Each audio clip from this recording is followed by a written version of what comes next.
Bonjour à Bruce. Voilà, ça se connecte petit à petit. Bonjour à vous. Merci d'être là un samedi à 11 heures. On vous remercie toujours pour votre assiduité, la communauté, hein, parce que depuis 15 semaines maintenant, tous les samedis à 10 heures GMT, Entourage organise des masterclass gratuites. Les experts ne sont pas rémunérés quand ils font des masterclass. Ils sont là pour vraiment donner de la connaissance et nous faire tous monter ensemble. Donc, on remercie les experts qui jouent le jeu. On vous remercie, vous également, membres de la communauté, environ 100 à 200 personnes qui se connectent chaque samedi pour venir apprendre en live. Et après, sur le replay, il y en a encore beaucoup de vues. Donc, voilà, c'est ce qu'on fait avec nos experts, c'est démocratiser l'accès à l'expertise de premier plan en Afrique. C'est notre mission. On est content que vous vous connectez et que vous répondez présent chaque samedi. Voilà. On patiente encore quelques minutes avant de démarrer. Très bien, c'est en train de se connecter. Hop là. Ce qu'on fait en général pendant qu'on patiente, je vais partager mon écran. Kalista, tu me diras si tu vois mon écran. Comme ça, on pourra démarrer. euh, Hop là, voilà. On pourra commenter les premières statistiques en attendant que les participants se joignent à nous. Est-ce que tu vois mon écran? Oui, j'arrive à voir ça. Voilà. Donc, en attendant que les participants voilà, continuent à se connecter, ce qu'on fait en général, c'est qu'on aime bien commenter, on aime bien demander à l'expert de nous commenter les statistiques de participation à la masterclass pour avoir sa vision sur l'audience. Donc, Alista, comme tu as vu, il y a 400 personnes qui se sont inscrites à cette masterclass avec 32% de femmes. J'étais un peu étonnée. Je pensais qu'il y aurait plus de femmes dans ton milieu. Qu'est-ce que tu en penses de cette audience? 32% de femmes, 68% d'hommes. Bah, c'est comme ce qu'on voit tous les jours sur les plateaux. Il y a plus d'hommes sur des Mhm. métiers techniques que de femmes. Donc, ça ne m'étonne vraiment pas. Pour moi, c'est un métier qu'on doit ouvrir aux femmes, surtout à des postes de responsabilité. Et j'essaie de faire ça parce que les femmes, quand même, n'ont pas forcément beaucoup de postes de responsabilité dans notre secteur d'activité. Et c'est bien dommage. Elles veulent Ouais. juste, pour la plupart, être devant la caméra, alors que pour moi, elles ont beaucoup, beaucoup à offrir si elles se mettent derrière en prenant des postes de responsabilité. Oui, tout à fait. Donc voilà, c'est une statistique qui est conforme à ton secteur et que tu cherches à améliorer. Très Oui. clair. En termes de secteur des participants, hein, le top 3 là, c'était un peu moins surprenant. Donc, c'est le divertissement immédiat, les gens qui sont là, marketing et communication et les industries culturelles et créatives. Pas de Oui. grande surprise hein, sur ce point. Pareil, en termes d'années d'expérience de l'audience, c'est souvent ça sur entourage, hein. Beaucoup les jeunes qui ont entre 1 et 5 ans d'expérience sont toujours voilà, les premiers présents pour vraiment, qui ont soif de connaissances, au fait. C'est eux qui ont soif de connaissances, qui veulent apprendre sur entourage chaque semaine. Après, tu as des Wow. 6 à 10 ans et des 11 à 15 ans. Wow. Par contre, là où j'ai été étonnée, Calista, c'est sur le type, les profils. Il y a Ouais. 60 de gens qui sont là parce qu'ils travaillent dans l'audiovisuel, alors que je pensais qu'il y aurait plus d'entrepreneurs de l'audiovisuel. Il y a 60% de gens qui sont déjà salariés dans l'audiovisuel et on n'a qu'environ, tu vois, 30% d'entrepreneurs et 10% qui viennent avoir les perspectives sectorielles de toi. Hein. Ouais. Bah, je pense qu'aujourd'hui, les gens qui sont dedans veulent des perspectives aussi de carrière, hein. Ils veulent évoluer. C'est un secteur d'activité qui est, je vais dire, assez fermé. Oui, Et quand on est dedans, on est dedans. Quand on n'est pas dedans, il est difficile parce que les gens, en général, ne comprennent pas le secteur d'activité qui est vraiment très fermé. Moi, ce que je dis tout le temps, je dis aux gens, vous ne vous rendez même pas compte que les gens ne comprennent pas ce qu'on fait. Même s'ils consomment ce qu'on fait, ils ne comprennent pas ce qu'il y a derrière. Ils sont toujours étonnés et surpris de voir le nombre de personnes qui travaillent derrière, de voir aujourd'hui comment le travail est organisé, quel est l'impact derrière. Donc, ce que je dis toujours, c'est que c'est un secteur qui doit aujourd'hui s'ouvrir avec beaucoup de communication, surtout par rapport aux gens qui ne connaissent pas. Moi, j'ai fait l'expérience d'amener plein de gens des tech, plein de gens des finances dans notre secteur d'activité et je me suis rendu compte qu'ils ne connaissaient absolument pas notre secteur d'activité. Alors que nous, on veut se placer comme un business, on ne manipule pas les chiffres, on n'est pas en adéquation avec les chiffres, il n'y a pas de données aujourd'hui, on ne peut pas prétendre à un prêt, il y a tellement de choses qui empêchent aujourd'hui notre secteur d'activité d'évoluer. Même dans les politiques hein, publiques, l'industrie culturelle et créative n'a pas forcément de place dans les politiques publiques et ça, je ne peux pas le comprendre en fait. ah oui.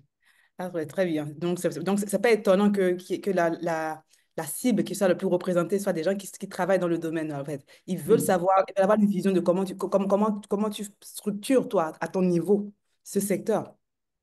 Ah, Oui, intéressant. ce secteur a besoin de structuration aujourd'hui. Je pense que dans beaucoup de pays d'Afrique aujourd'hui, on se bat par rapport à la structuration. Je pense Hmm. qu'au Sénégal, il n'y a pas forcément de, il n'y a pas de loi à proprement parler. Il y avait des conventions et on Oui, est en train de voir aujourd'hui comment on améliore les choses. Mais jusqu'à d'accord. présent, on est à l'étape de construction. Et cette étape de construction va prendre du temps, son application aussi. Et une fois que c'est fait, peut-être qu'on peut aller vers quelque chose, mais avant d'y aller, ça va être très compliqué. Oui, oui. Au Bénin, on commence à dessiner, en tout cas, Ah non, euh, le Bénin, chapeau à vous, hein. sur Franchement, l'industrie culturelle et créative, là. On commence à mettre une stratégie en place avec les différentes agences, aussi bien le secteur public que privé. Donc, hâte que tu viennes voir ce qui s'y passe ici, oui. ah oui, le Bénin, aujourd'hui, la politique du Bénin, c'est la bonne politique. C'est cette politique-là qui s'ouvre, en fait, à une industrie et qui est en train de construire quelque chose. Avec vraiment le fait aujourd'hui, je pense que le Bénin est en train de coproduire un gros projet, un énorme projet qui réunit beaucoup de talents d'Afrique. Beaucoup de Sénégalais sont au Bénin. Et aujourd'hui, il y a une bonne vision axée sur aujourd'hui on va dire, tout ce qui est financier, tout ce qui est Mhm. accompagnement financier, le juridique va venir. Et moi, je le dis, hein, d'ici quelque temps, bah, le Bénin, ils vont tenir le flambeau en Afrique francophone. Hein. Ouais, C'est Inch'Allah. Inch'Allah. Et enfin, Inch'Allah. ouais, c'est ça. Et enfin, sur la localisation, hein, tu vois, le top 3 des pays représentés, le Sénégal, la Côte d'Ivoire et le Bénin, pour l'audience, avec 95% de personnes qui résident sur le continent déjà, qui sont là pour t'écouter, quoi.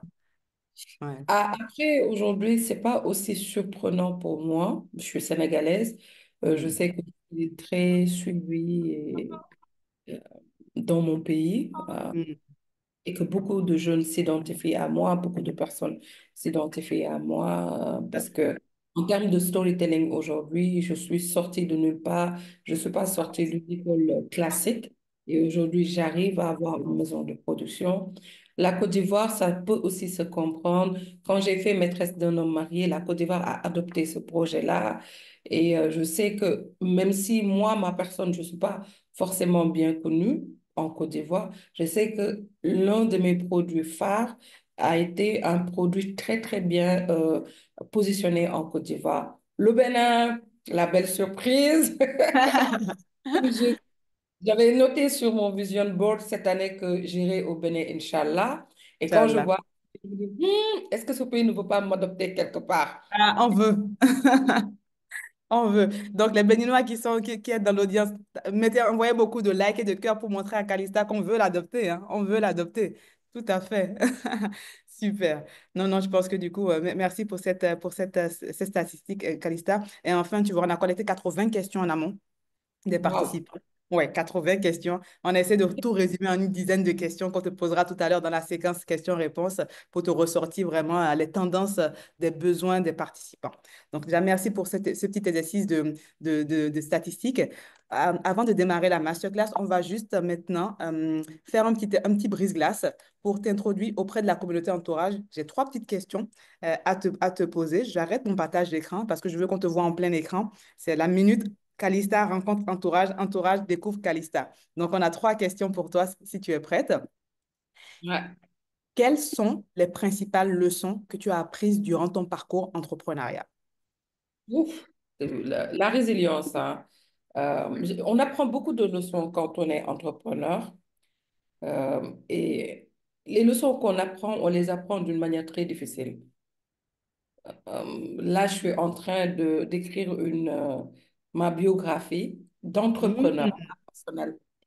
Parce que tout ce que je vis en tant qu'entrepreneur, je note ça en me disant que demain, il faut que j'en fasse un livre que je partagerai à des jeunes. Parce que ce que j'ai vécu, je n'ai pas envie que les gens vivent la même chose. Et j'ai vraiment noté beaucoup de choses que j'ai vécues. Et Là, je peux résumer, hein. J'avais noté le fait de ne jamais faire confiance à 100% dans l'exécution. Parce qu'en faisant confiance dans l'exécution, sans pour autant mettre des process de suivi et de validation, on se rend compte que on peut perdre un client, on peut perdre une opportunité parce que la personne chargée de faire la chose ne fait pas ça de la bonne manière. Euh, j'ai aussi noté le fait que euh, qu'il faut jamais essayer d'être bon ou loyal parce que ça peut toujours nous retomber. Il faut juste essayer d'être juste parce que j'ai eu des cas avec des gens avec qui je pensais que tout se passait bien, mais qui n'ont pas hésité à aujourd'hui essayer de détruire ou de ternir ta réputation. Et aussi, j'ai noté le point de ne jamais mêler les sentiments aux professionnels. On est humain, on a cette aptitude-là à vouloir être dans les sentiments, alors que souvent, il ne faut pas, parce que ça ne fait pas un beau combo, en fait. C'est pas le combo gagnant. Et il faut pas croire aussi à... Il faut pas croire aussi aux choses que les gens disent souvent, surtout quand on est entrepreneur, on est beaucoup dans l'attente, en fait, dans l'attente d'une opportunité, surtout financière.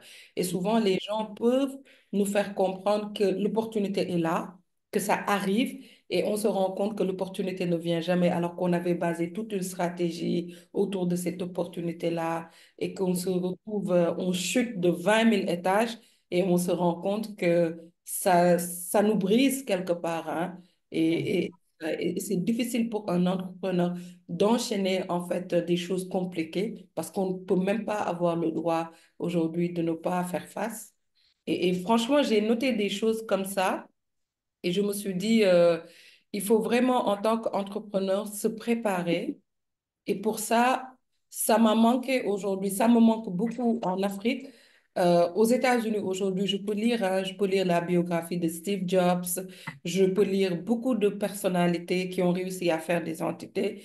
Mais en Afrique aujourd'hui, surtout en Afrique francophone, j'ai pas forcément beaucoup de modèles qui connaissent le contexte où j'évolue et qui me donnent des tips par rapport à ces contextes-là. Et c'est pour ça que je fais ce livre-là. Très bien. Et c'est aussi pour ça que tu es sur Entourage, parce que c'est des choses que tu vas partager avec notre communauté. On est Ouais. très contents là. Super. Ma petite deuxième question pour toi. Quel est le conseil qui a personnellement marqué ton parcours, s'il y en a un auquel tu penses? C'était aux États-Unis. On était parti pour visiter des studios de production, notamment le studio Amazon. On était à Amazon Prime. Et il y avait le directeur de la photo de Spike Lee. Et nous, quand tu vois une sommité comme ça, ben, tu es en mode, ouais, moi je viens du Sénégal, on essaie de faire des choses. Je rencontre une personne qui a eu à faire Salma, qui a eu à faire plein de choses, mais euh, en termes de conseils, la question qu'on lui a posée, c'est comment on fait du bon contenu qui puisse marcher? Il nous a répondu, il faut en faire. On lui a dit non, non, non, non, non, c'est techniquement le casting, comment on fait. Il a dit il faut faire. Il nous a expliqué que Hollywood faisait plus de navets que de blockbusters et qu'il faut toujours faire parce qu'en faisant, on apprend. En Non. faisant, on apprend tout le temps. Et je pense que ça, c'est le meilleur conseil qu'on ait pu me donner. Et aujourd'hui, je fais. Je ne fais pas quelque chose de parfait parce que d'un projet à un autre, j'en apprends beaucoup en fait sur le projet. Par exemple, dans la saison 1 de Yai, j'avais une technique qui me coûtait relativement très... Dans la saison 2 de Yai, j'avais une technique qui me coûtait relativement cher, très très cher. Et pourtant, j'ai pas eu les résultats escomptés par rapport au produit.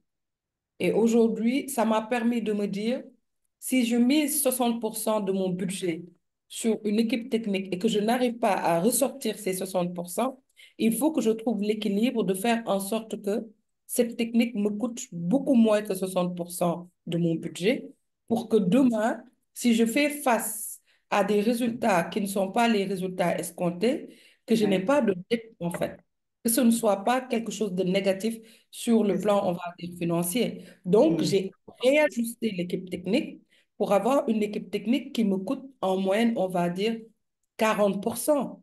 Mhm. Donc, c'est 20% aujourd'hui de marge de sécurité. Si je n'avais pas fait un projet aujourd'hui qui n'a pas donné les résultats escomptés, je serais restée aujourd'hui à une équipe technique coûteuse et ça allait être beaucoup plus compliqué pour moi, en fait. Donc, il faut faire, et Faut c'est faire. en famille que j'ai appris ça. Et en faisant, même si ça ne marche pas, parce que l'exemple là, les résultats n'étaient Ah pas oui, là, mais tu as au fait de ça n'a l'échec. pas marché. Pas 10 ans. J'ai mis Mm. beaucoup d'argent sur le projet. J'ai eu un changement de casting. Le public n'a pas compris le changement de casting. On ne peut pas toujours expliquer au public les raisons d'un changement de casting. Le public n'a pas forcément adhéré au projet. C'est un projet qui a chuté par rapport aux chiffres parce que je fais des analytiques, qui a chuté un peu plus de 60%. C'est Wow. compliqué, c'est difficile. Mm. Limite, je suis arrivée à m'en sortir. Mm. Mais quelque part, c'est un échec qui m'a permis d'apprendre et de réajuster aujourd'hui mon modèle en fonction de ce que j'ai vécu, en fait. Wow. On Je on n'a fais même pas démarré la masterclass, on commence déjà à avoir des insights, hein. C'est hyper top. Franchement, non, c'est très clair. Donc, le conseil qui t'a donné, c'est just do it, fais. En Just faisant, do it. c'est ça. Et Donc, j'ai mesdames compris et pourquoi messieurs, Nike marchait bien. tu peux répéter? J'ai compris pourquoi Nike marchait bien. Just Oui, do it. c'est ça, just do it. En faisant, on apprend. Donc, j'espère, mesdames et messieurs, hein, que vous entendez. Faites, faites, faites. On ne sait pas si votre projet va donner ce que ça va donner, mais passez au moins à l'action. Et c'est pour ça qu'on est là pour vous soutenir, passez au moins à l'action. Et troisième et dernière question pour toi, Calista, et après on démarre la masterclass. Si tu étais un animal, tu serais lequel et pourquoi? Avant, j'aurais pris les animaux un peu, tu vois, qui montrent le truc féroce et trucs d'un Oui, le lion. guépard, le panther. Tu vois. J'aurais vraiment été dans ça, mais aujourd'hui, je pense que je serais un cafard. J'ai entendu quelqu'un le dire, et je me suis dit, il faudrait que je serais un cafard. OK. Pourquoi? Par rapport au fait de pouvoir s'adapter en toutes circonstances, surtout quand on est entrepreneur. Quand on Mm. est entrepreneur aujourd'hui et qu'on est dans un secteur en construction, on ne peut pas se dire que demain, on va atteindre notre premier milliard de chiffre d'affaires. Après demain, tout va se passer bien. On s'adapte, en fait. Le cafard, il s'adapte, hein. Le cafard, le gars, il est, ah, laisse tomber, quoi. C'est quelqu'un qui s'adapte en toutes circonstances parce que quand on est entrepreneur, on porte beaucoup plus que notre personne, en fait. On Oui. a une grosse responsabilité. Aujourd'hui, tous les mois que je travaille ou pas, j'ai 8 millions de charges de masse salariale à sortir. Wow. Je travaille ou pas, ces 8 millions-là, ils ne bougeront pas, en fait. Donc, si j'étais une lionne, entre autres, j'allais me battre, des trucs du genre, à un moment donné, une autre lionne va me casser la gueule, je vais m'arrêter. Mais en tant que cafard, je vais entrer dans les recoins et les recoins pour aller chercher mes 8 millions d'une manière légale, mais je vais m'adapter à la situation. Quelqu'un va Oui. venir me proposer aujourd'hui un marché sur un spot publicitaire, un public reportage, je ne sais pas où. Je sais que je prendrai là-bas 5 millions. Je vais arrêter quelque part de faire une série pour aller prendre cet argent-là pour pouvoir survivre et que mes équipes puissent survivre. Donc, Ça. Waouh. Franchement, j'applaudis, j'applaudis. On n'avait jamais entendu le cafard, mais la manière dont tu l'as imagé, c'est exactement ça. S'adapter. S'adapter à son contexte. S'adapter à son contexte. Se faire petit quand il faut se faire petit. Être, voilà, prendre la place quand il faut prendre la place. En fait, s'adapter à son contexte. il faut s'adapter. J'ai Super. l'impression que les gens, ils veulent démarrer aujourd'hui et puis grandir. Calista Prod aujourd'hui n'a que, mais c'est surprenant, Calista Prod aujourd'hui n'a que 3 ans. 3 ans. 3 ans. Waouh. Avec tout ce qu'on a eu à faire, on n'a que 3 ans. Donc, comment on peut être aussi gourmand ou aussi visionnaire en 3 ans? On n'a que 3 ans. Donc, on Wow. doit évoluer à notre rythme. On ne peut pas grandir très vite parce qu'on est encore dans le micromanagement. Si on grandit vite, on aura des problématiques, en fait. Parce qu'on aura des problématiques de gestion de ressources humaines, peut-être de gestion Oui, financière, oui, tu vois, ça va oui. être... Alors qu'aujourd'hui, dans le micromanagement, avec une petite équipe, on grandit. Et ce sont ces gens qui grandissent avec nous demain qui vont porter des départements, porter des visions, et ça va être quelque chose de beaucoup plus puissant. Il faut se Oui. donner le don de grandir, en fait. Faut pas grandir parce que tu es en face de toi, tu as en face de toi des géants.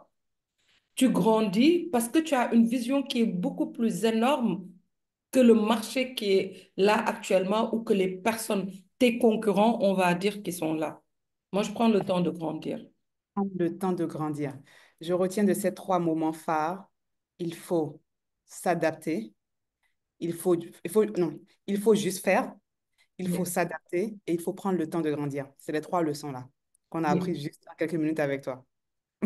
On n'a même pas démarré la masterclass. On a déjà appris ces trois leçons. Merci, Calista. Écoute, on va démarrer la masterclass. Je pense qu'il y a assez de personnes connectées. Merci, mesdames et messieurs, Babacar, Emery, Bikiri, tous ceux qui sont connectés. Merci à vous d'être là avec nous ce matin. On est avec Calista pour faire une masterclass sur les clés de réussite dans l'audiovisuel. Je me présente, je suis Raoda Taminou, je suis la fondatrice d'Entourage. Je partage mon écran. Est-ce que Calista, tu vois mon écran? Je veux juste Oui. être parfait. Donc, je vais juste prendre 5 minutes, même pas 2 minutes, pour présenter brièvement qui on est et pourquoi on est là aujourd'hui. Et après, la parole de Floor is yours, Calista. Donc, bonjour, mesdames et messieurs. Je suis Rauda Taminou. Je suis la fondatrice d'Entourage. Et Entourage, c'est quoi? C'est une vision.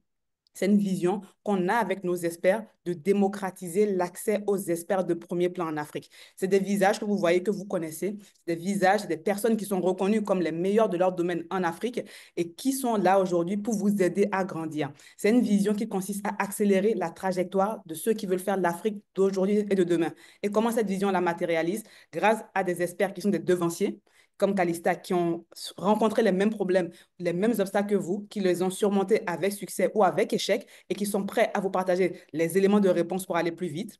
C'est des décideurs, c'est des chefs d'entreprise qui aujourd'hui sont en capacité de vous apporter des marchés ou des opportunités. Et surtout, c'est des facilitateurs qui peuvent vous connecter à la bonne personne. C'est ça la vision d'entourage avec les experts. Comment on accélère votre trajectoire en Afrique, c'est www.entourage.africa.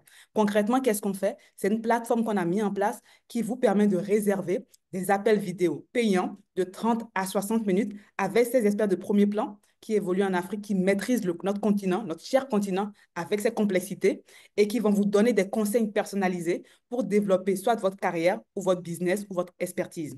Donc, grâce à cette plateforme Entourage, vous accédez à des experts de qualité qui sont en général inaccessibles parce qu'ils sont très occupés.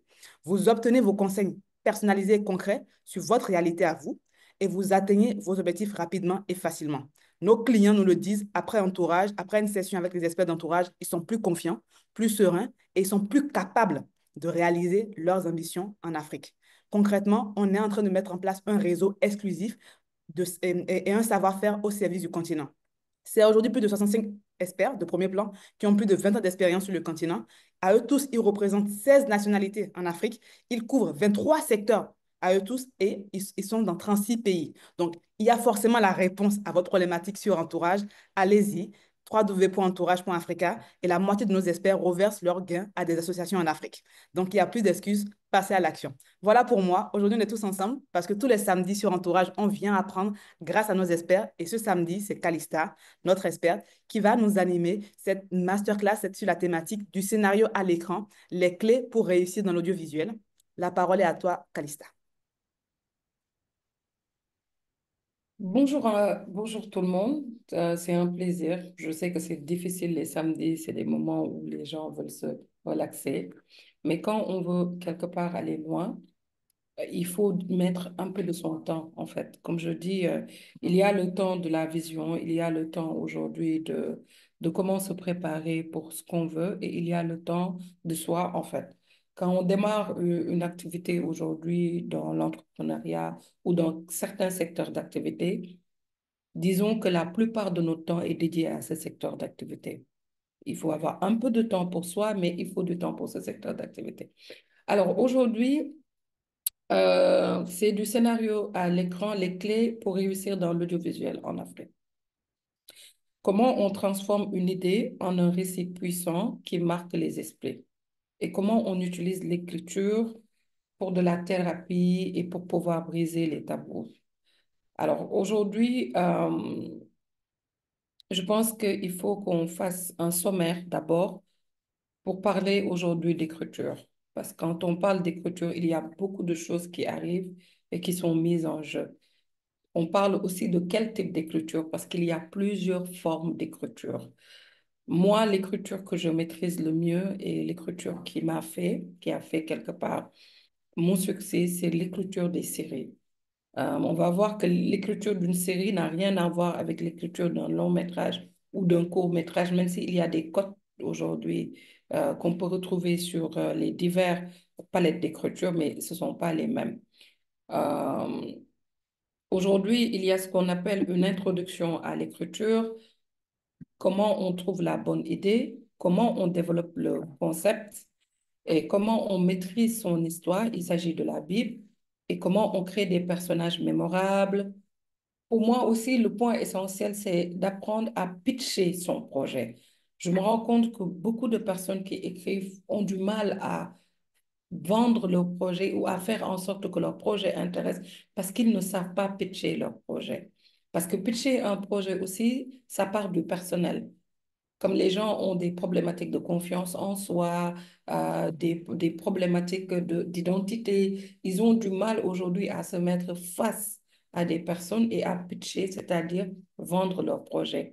On va aussi écrire un script, écrire des dialogues authentiques et faire ce qu'on appelle des études de cas. Donc, par rapport à tout ça, l'introduction pour moi va partir sur le fait, bon, j'ai un document, je ne sais pas si je peux le partager. Ça va permettre à tout un chacun de voir le document. Bien sûr, j'arrête le partage chez moi. Voilà, j'ai fait un document de travail. Donc, je vais voir avec le document de travail si je pourrais partager ça.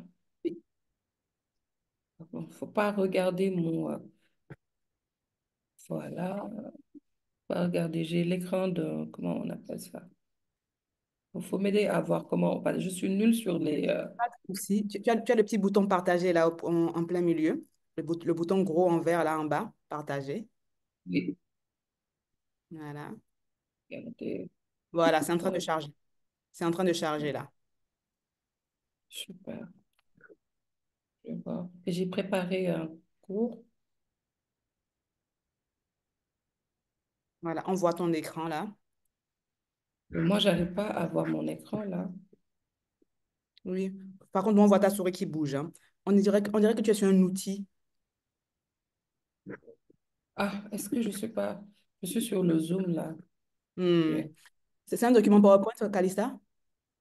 Oui, c'est un document. Je pourrais te partager ça sur WhatsApp. Voilà, envoie-le-moi Comme sur WhatsApp et moi je partage l'écran. C'est plus simple. Donc, tu peux couper le partage d'écran pour l'instant. super. Voilà. Et bon, je pense que là, c'est bon. Parfait. C'est bon. Je te- Voilà, tu m'envoies sur WhatsApp et moi je partage l'écran. Super. J'envoie ça de suite. Super.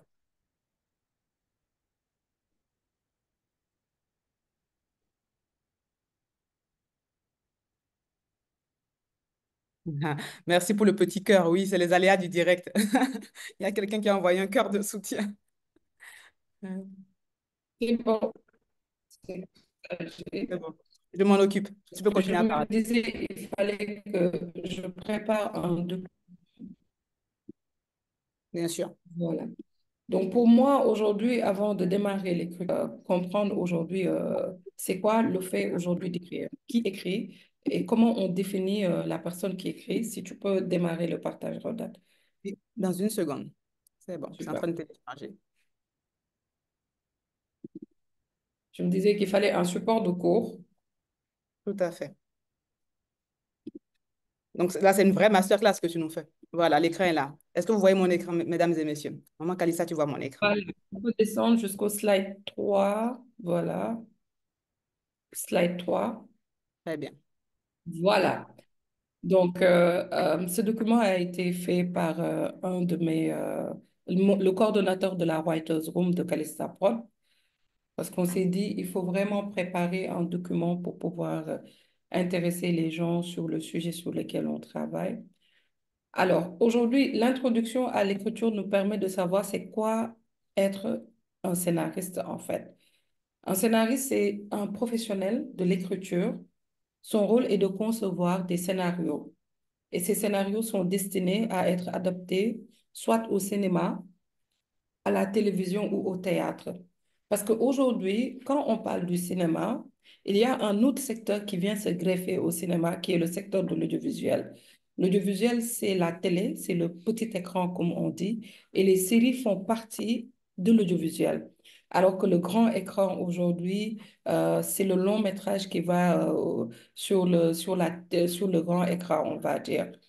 Et aujourd'hui, un scénariste peut aussi écrire pour des jeux vidéo, en fait. Moi, j'aime bien à dire que le scénariste, c'est l'architecte de l'histoire. Si aujourd'hui vous achetez un terrain, vous avez besoin du scénariste pour vous poser, on va dire, la vision de la maison et tout ce qui va permettre de construire la maison, en fait. Vous ne pouvez pas juste venir devant votre terrain et vous dire que j'ai acheté un terrain, c'est bon, demain je viens, je vais habiter dans le terrain. C'est pas possible. Il vous faudra quelqu'un qui va vous faire des plans et qui va vous faire une étude architecturale pour vous dire euh, tout ce dont vous aurez besoin aujourd'hui pour avoir une maison. Et même si la maison, elle est construite, vous allez avoir besoin aujourd'hui de la meubler, de la rendre vivante. Donc, vous aurez besoin aujourd'hui d'un scénariste si vous voulez construire une histoire. Et aujourd'hui, pour moi, le métier de scénariste, c'est un métier d'avenir, hein. Parce qu'aujourd'hui, avec le fait qu'il y ait beaucoup de plateformes de streaming telles que Netflix, donc j'ai appris que récemment, ils ont quitté le Nigeria. On a Showmax aujourd'hui. Bon, Showmax, ils sont assez limités parce qu'il n'y a pas il n'y a pas une partie francophone. Ils sont encore anglophones. La problématique, c'est que les anglophones et les francophones, c'est comme s'ils étaient sur deux continents, surtout ici en Afrique.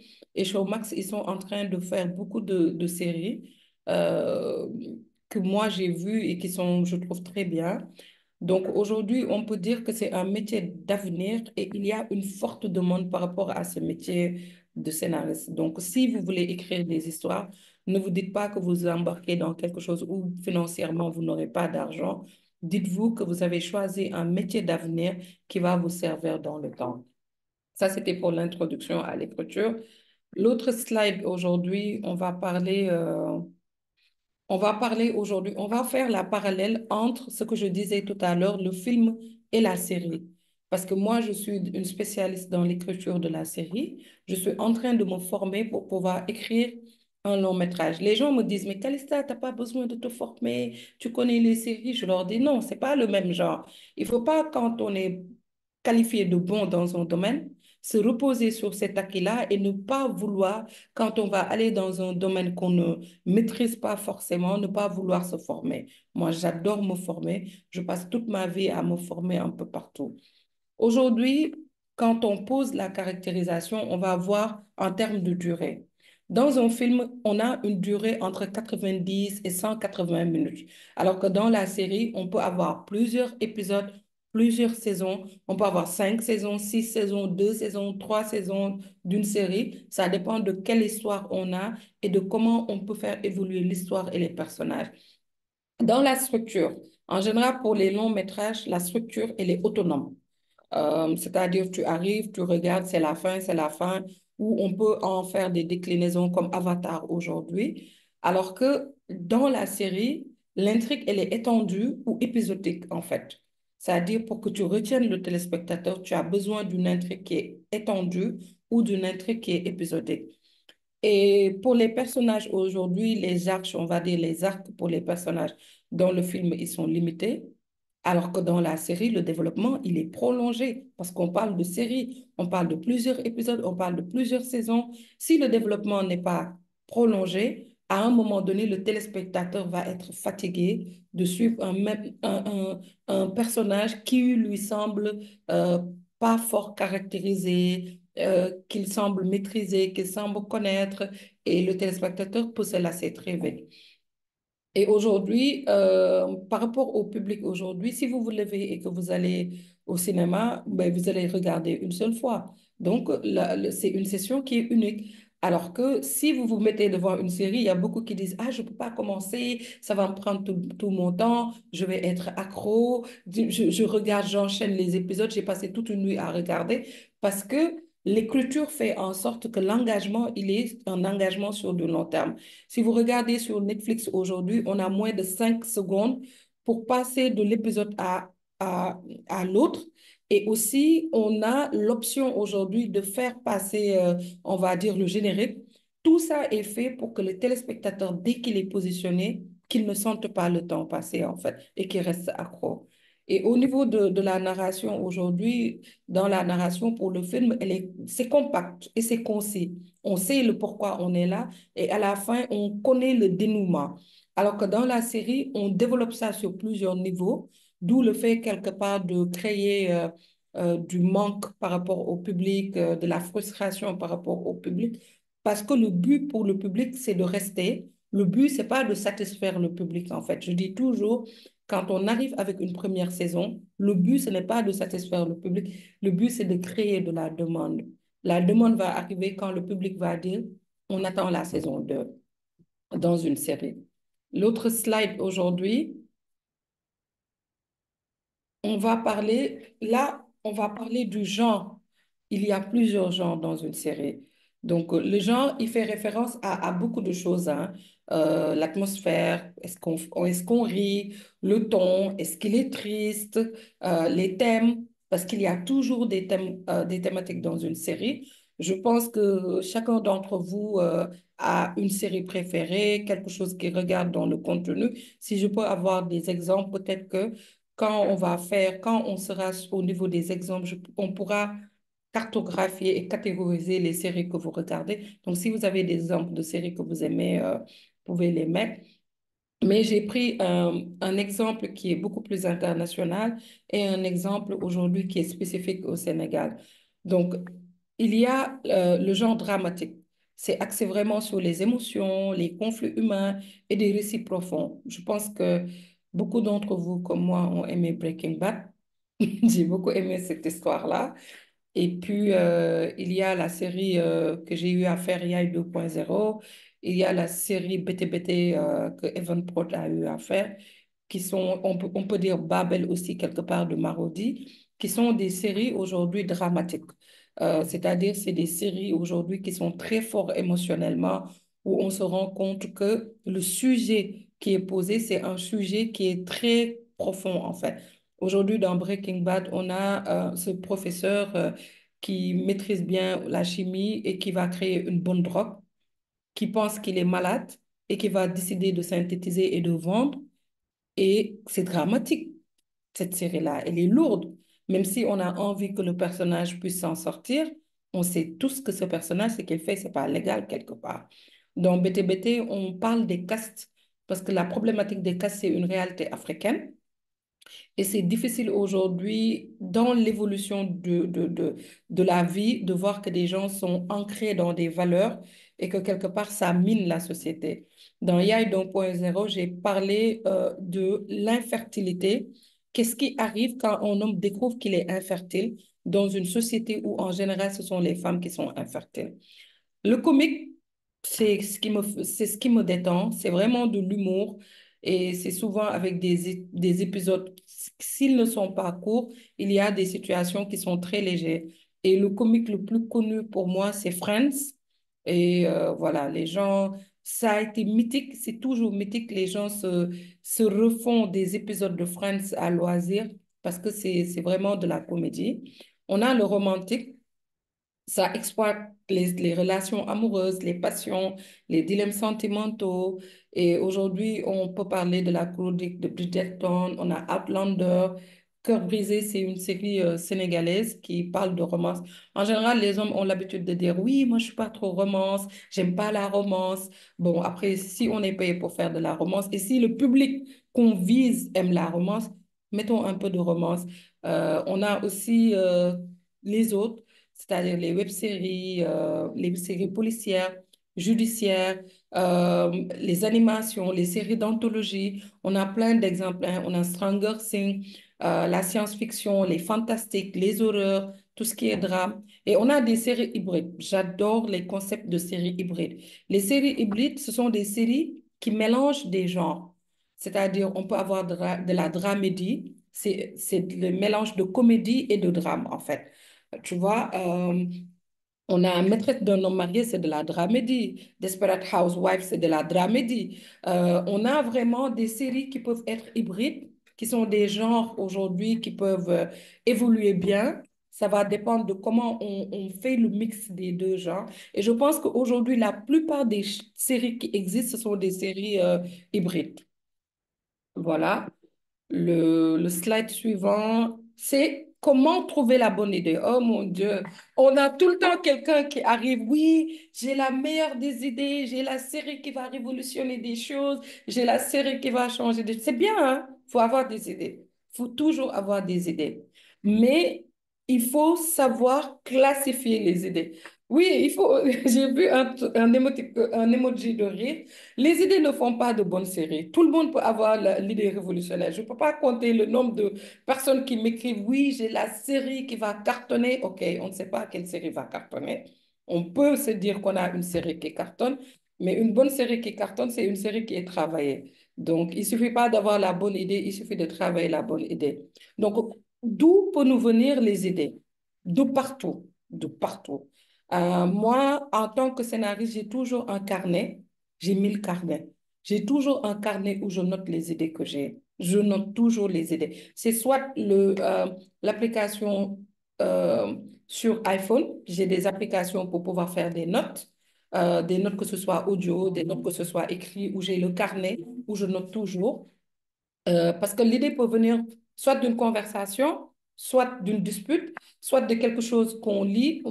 Franchement, peu importe d'où vient l'idée, ce n'est pas le fait d'avoir une idée qui est important, mais le fait de qu'est-ce qu'on fait de l'idée qu'on a. C'est ça qui est important en fait. Parce que l'idée qu'on a aujourd'hui va toujours amener une idée et il faut en tirer le meilleur pour en faire une série. Il y a ce qu'on appelle, quand on a le déclic d'avoir une bonne idée, il faut traiter ces idées-là.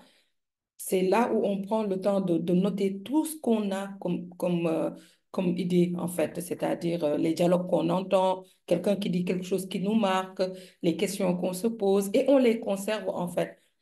Et les idées de film contre les idées de série. Une idée de film aujourd'hui va toujours avoir une fin préétablie. Il y en a qui, dans la construction, démarrent par la fin, parce qu'on sait que dans un long métrage, il faut quand même avoir une fin pour que quand l'écran va s'éteindre, que le public puisse soit pleurer, soit être content, soit être frustré.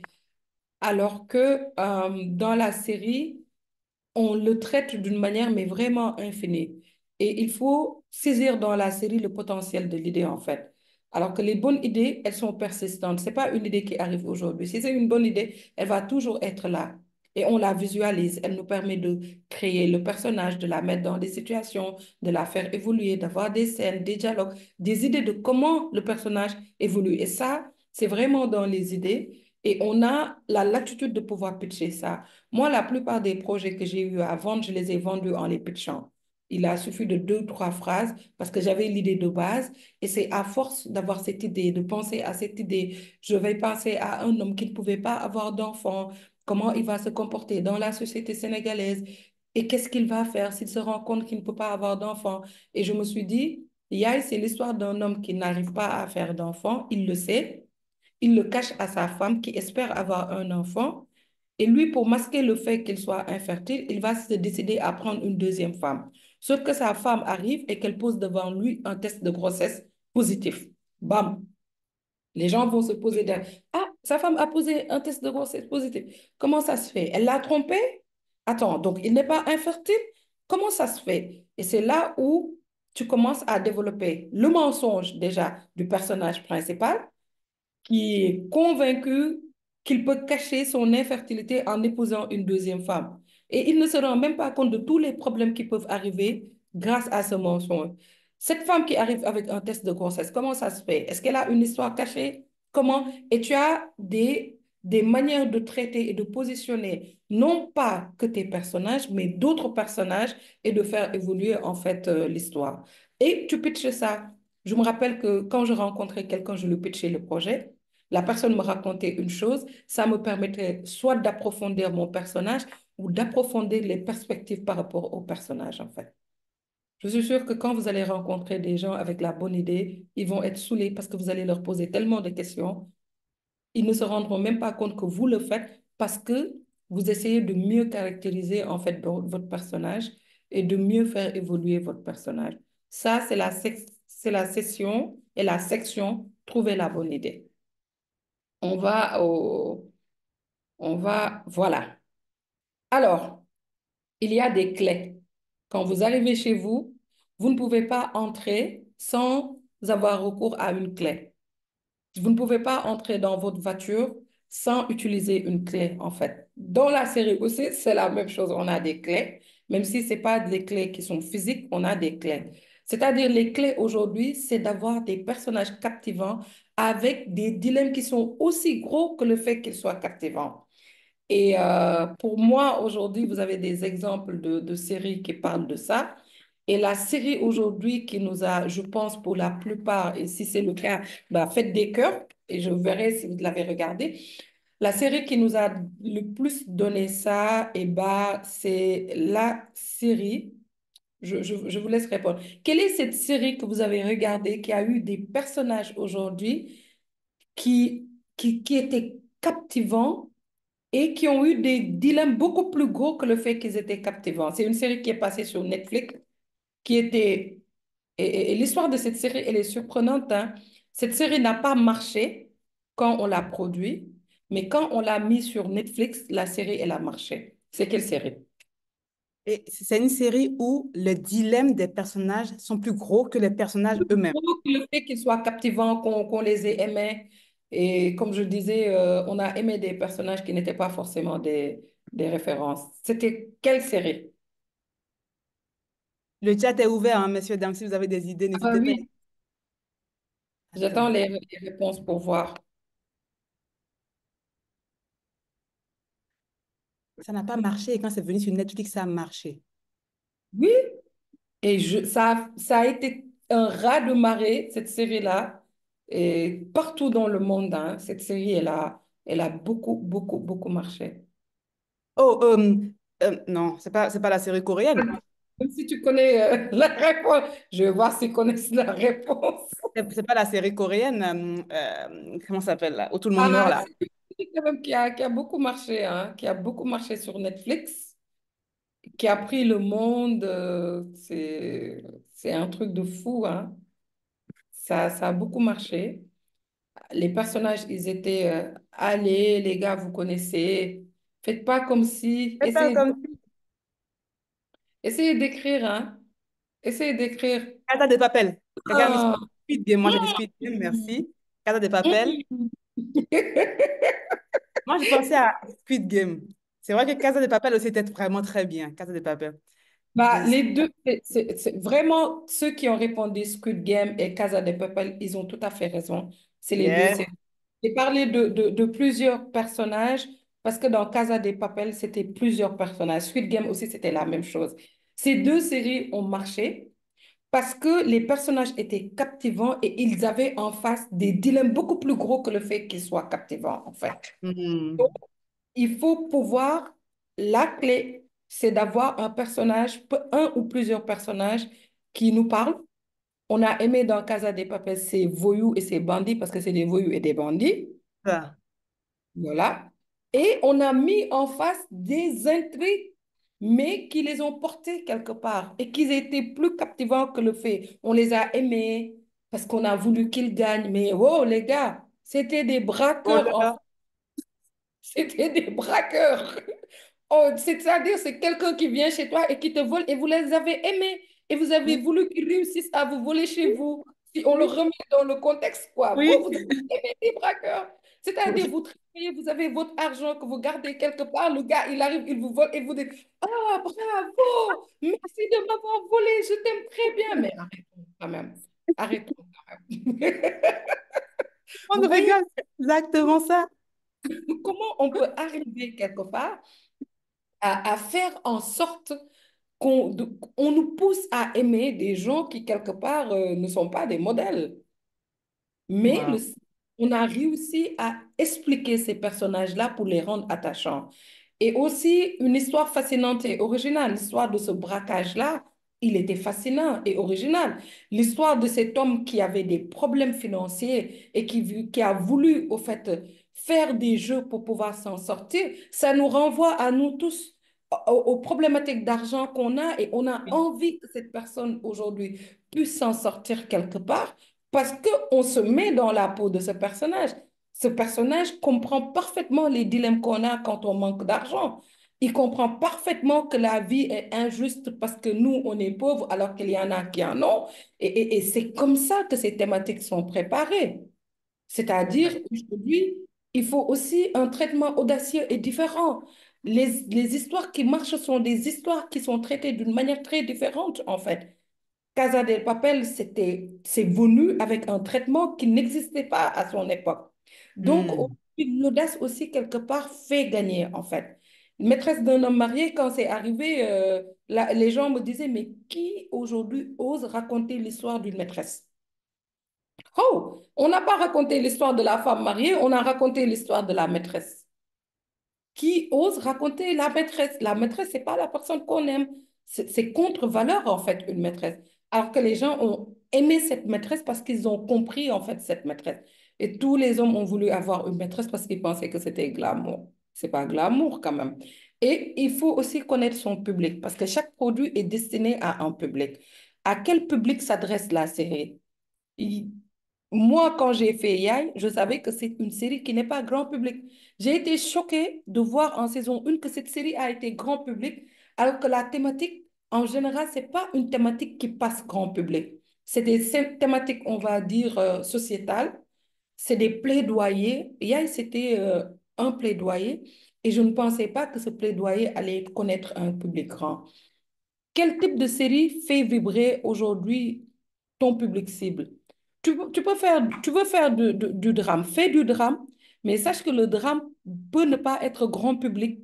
Tu veux faire aujourd'hui une série, on va dire, tu veux faire de la fiction, on va dire, tu veux faire une série judiciaire, fais une série judiciaire. Sauf si le série a un traitement grand public, ta série peut ne pas avoir un grand public. Mais tu ne peux pas être frustré parce que ta série n'a pas un grand public. Tu sais dès la création que ta série a un public spécifique cible et tu crées pour ce public-là. Si ça se retrouve à avoir un grand public, c'est bonus pour toi, en fait.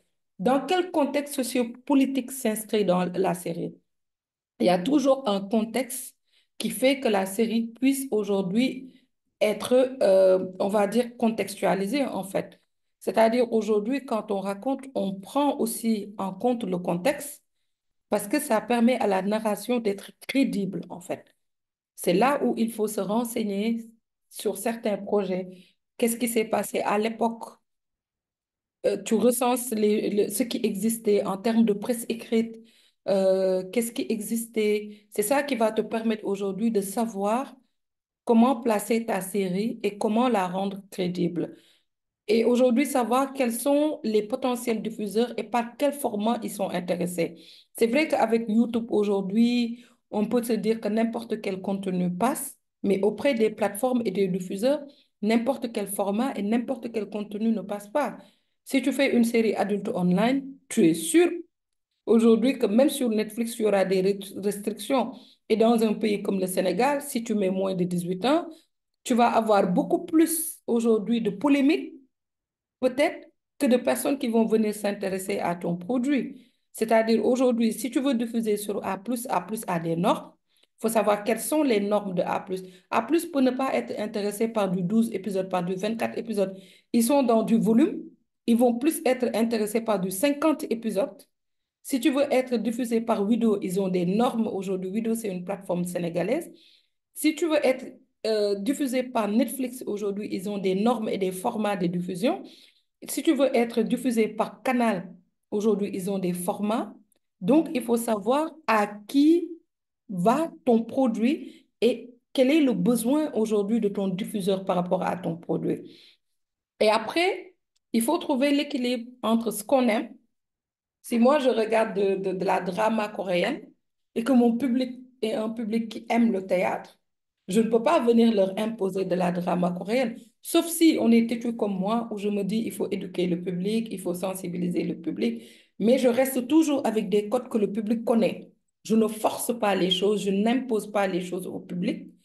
Parce que tu ne peux pas venir chez quelqu'un et lui dire, écoute, il veut regarder son match, il s'est préparé durant des semaines. Tu arrives et tu lui dis, ah, mais une bande dessinée parce que moi, je veux regarder, on va dire, Jojo le lapin. Mais non, il n'a pas envie de regarder. Tu es sûr que la personne va te mettre dehors ou la personne va prendre son téléphone en mode frustré, son ordinateur et te laisser avec Jojo le lapin, quoi. Tu vois, donc il faut trouver la meilleure idée et ainsi pouvoir en faire la meilleure série.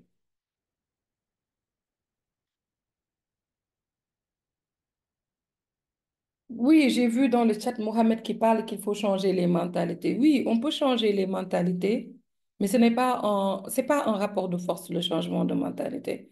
Le changement de mentalité, c'est qu'il faut être prêt pour le changement de mentalité. Un public, on peut l'éduquer, mais en le faisant doucement. Parce qu'aujourd'hui, moi, comme je dis, si on connaît l'Afrique et si on connaît les pays dans lesquels on vit, si on a fait le tour, j'ai fait 2 fois le tour du Sénégal. Le Sénégal des gens de Kolda, de Vélingara et de Ziguinchor n'est pas le Sénégal des gens de Dakar. Le Sénégal des gens de Almadies n'est pas le Sénégal des gens de Pikine Guinaw Rail. Donc, il faut toujours connaître son public. Et moi, je salue, il y a un producteur sénégalais que j'admire énormément, il s'appelle Alun Ndiaye. Sa boîte de prod s'appelle Pikini Production. Lui, il fait de la production pour les gens de la banlieue, pour gommer les stigmatisations et pour faire en sorte de montrer à ces personnes qu'ils peuvent avoir du contenu qui leur ressemble.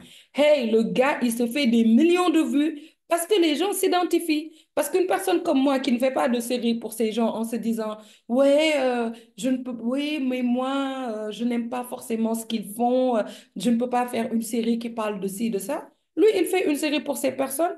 Il a un public de plus de 2 millions de personnes qui viennent regarder son contenu parce qu'il s'identifie. L'identification, il est très réel quand on fait un produit. Comme je dis, il faut soit se démarquer, avoir sa communauté et faire du contenu ciblé par rapport à son audience, ou soit aujourd'hui combler un vide existentiel et en faire un business. Il y a cette manière de procéder. Et aujourd'hui, de l'idée à la prémisse, de la prémisse au concept.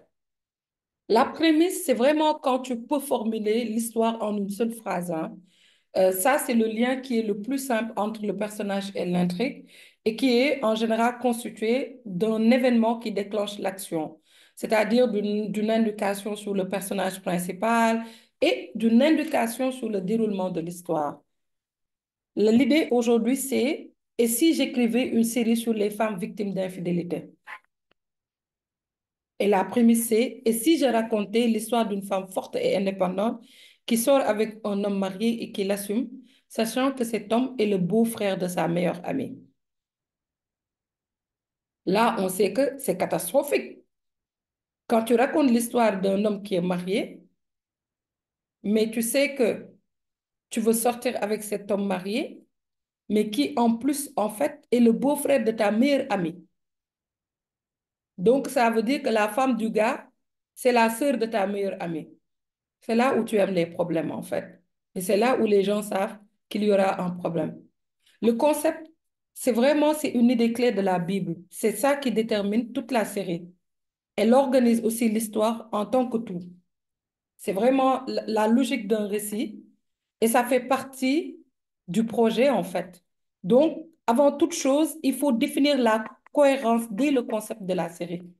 Quand on n'a pas la cohérence dès le début, bah, ça va être compliqué en fait de pouvoir continuer. Et là, on va développer en fait le concept. Euh, on laisse l'histoire inspirer la structure parce qu'il y a une structure. Et juste par exemple, hein, on a quelques questions qu'on peut se poser pour la structure. Qui est mon ou mes personnages? Qui sont-ils en fait? Quel est leur parcours? Qu'est-ce que le personnage est censé apprendre? Parce que le personnage va toujours apprendre quelque chose. Qu'est-ce que le personnage, ce dont le personnage a besoin et ce qu'on peut lui donner en fait? Quels sont les obstacles? Parce que le personnage va faire face à des obstacles et qu'est-ce qui va rendre son histoire unique? Ensuite, on peut penser les intrigues et les thèmes. Parce que plus on connaît notre personnage, mieux on connaît nos ou notre personnage, mieux notre histoire va bien se positionner et mieux on va pouvoir évoluer. Il faut penser à l'intrigue et les thèmes. Ça, c'est vraiment des séquences d'événements qui vont affecter l'histoire, en fait. par le biais du cause à effet. Le cause à effet dans la vie courante, c'est que tu rencontres une personne, tu la gifles, bah, l'effet qui arrive, c'est que la personne te casse la gueule. Vous m'excusez de l'expression. C'est le cause à effet, c'est le truc immédiat. Tu ne peux pas marcher sauf si tu es fou. Même le fou qui te gifle, tu vas vouloir. La réaction première, cause à effet, c'est de vraiment. La personne va aller dans l'action, en fait. Après, aujourd'hui, les types d'intrigues qu'on a, on a des types d'intrigues bouclées qui peuvent se dérouler sur l'épisode et on a des intrigues feuilletonnantes, en fait, qui peuvent se dérouler sur plusieurs épisodes, en fait. Et en général, dans la série, bah, on a des intrigues qui sont feuilletonnantes. Après, on peut décider du ton de la série. Bon, le ton, c'est vraiment, c'est l'atmosphère, c'est le style émotionnel, c'est ce qu'on ressent et c'est ce qu'on veut transmettre en fait au public qui regarde. Est-ce qu'on veut que le public pleure tout le temps en disant, oh, c'est triste? Est-ce qu'on veut que le public soit dans l'euphorie? Est-ce que le public soit en colère? Et après, les exemples de tons de série, on met vraiment l'accent sur les émotions profondes, les conflits humains, les situations intenses. Et puis, on a le romantique ou la dramédie, où c'est un mélange de romance, d'humour et de drame. Dans les films policiers, on a un ton tendu et mystérieux. C'est ancré sur les enquêtes et le suspense. Qui a tué? Comment on a l'intrigue? Comment on soupçonne tout un chacun autour de ce meurtre-là? Dans la comédie noire, bah, c'est vraiment noir, quoi. C'est pessimiste. C'est dans la musique, on le ressent, dans le développement des personnages, dans la technique utilisée. Et on a tout ce qui est comique. On se rend compte avec le ton léger, les mouvements de la caméra, la direction artistique qui est posée. Après, on a tout ce qui est science-fiction, tout ce qui est, tu vois, on a vraiment plusieurs choses quand on veut développer le concept.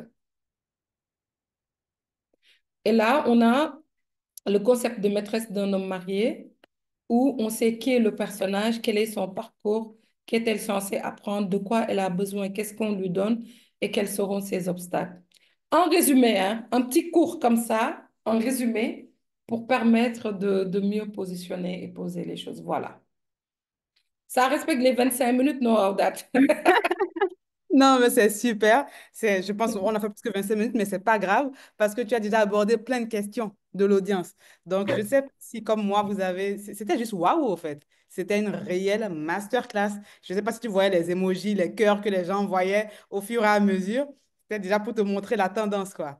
Donc, franchement, Calista, tu vois, voilà quelques cœurs, ce qui montre qu'on a beaucoup appris. Pour les néophytes parmi nous, pour ceux qui s'y connaissent déjà beaucoup, je pense que tu as vraiment brossé large déjà sur tout ça. Et il y a plein de questions dans le chat, mais on va d'abord commencer par les premières questions qu'on a collectées à l'avance pour approfondir la thématique, mais c'est super inspirant, quoi. Et surtout, on se dit, toi, tu dis, tu n'as pas fait d'école. Donc, tout ça, tu l'as structuré au fur et à mesure. J'ai appris après, j'ai appris. Ah, tu as appris après, tu t'es formé après. Professionnel, j'ai appris auprès de mes étudiants qui ont été dans des écoles. J'ai beaucoup appris. J'apprends toujours. J'apprends tous les jours. J'ai appris auprès de beaucoup de livres que j'ai achetés sur la série, l'anatomie du scénario, beaucoup, beaucoup de livres, certains en anglais, d'autres en français. J'apprends tous les jours. J'ai Super. plein de livres, voilà, qui parlent de cinéma. J'apprends tous les jours. Ouais, non, non, c'est super intéressant. Donc, on se forme tout le temps, tout le temps, tout le temps.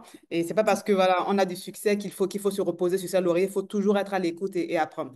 Très, Le très succès important. n'existe pas, hein. Le succès Comment? n'existe Le succès n'existe pas. On peut faire un projet qui marche aujourd'hui et enchaîner avec un navet. On peut faire un navet et enchaîner avec un projet qui marche. C'est ça, Donc, tant qu'on est là, on doit apprendre, on doit apprendre, on doit apprendre. c'est ça. Super. Écoute, première question pour toi, Calista. Quelles sont tes sources d'inspiration pour créer des scénarios aussi impactants et comment est-ce que tu nourris ta créativité au quotidien? Mes sources d'inspiration, ce sont, moi je fais des chroniques sociales. Mes séries, ce sont des chroniques sociales. Ça parle de la réalité sociétale. Donc, mes sources d'inspiration, ce sont les personnes que je rencontre. Je ne crée jamais de projet qui n'a pas de soubassement, en fait. Ça part toujours de l'histoire d'une personne que j'approfondis en faisant de la recherche, en travaillant sur la thématique, en la développant. Tu vois, donc, maîtresse d'un homme marié, c'était l'histoire de personnes que je connaissais. IA 2.0, c'est l'histoire de personnes qui me sont proches que je connaissais face à l'infertilité. Hair Rover, ça parlait d'amitié toxique, de réussite sociale, d'échec. Ça parlait d'expériences vécues et Mhm. d'expériences que d'autres personnes ont vécues. Aujourd'hui, je fais une série qui se nomme Plan A3. Ça parle aussi d'expériences que des gens ont vécues, de questionnements humains. J'ai une autre série qui s'appelle Calista qui parle de body shaming, c'est d'expériences vécues. Moi, l'idée me part toujours d'un vécu parce que je sais que dès qu'il y a un vécu, il y a un public derrière parce qu'on a tous les mêmes vécus. Donc, Ça. développer l'histoire après, c'est de mettre en place, on va dire, tout ce qu'il faut pour la structuration, tout ce qu'il faut pour le traitement des idées, tout ce qu'il faut aujourd'hui pour approfondir les idées. Très clair. Et justement, comment intégrer des messages engagés dans les œuvres cinématographiques sans tomber dans la censure? Comment tu fais la part des choses?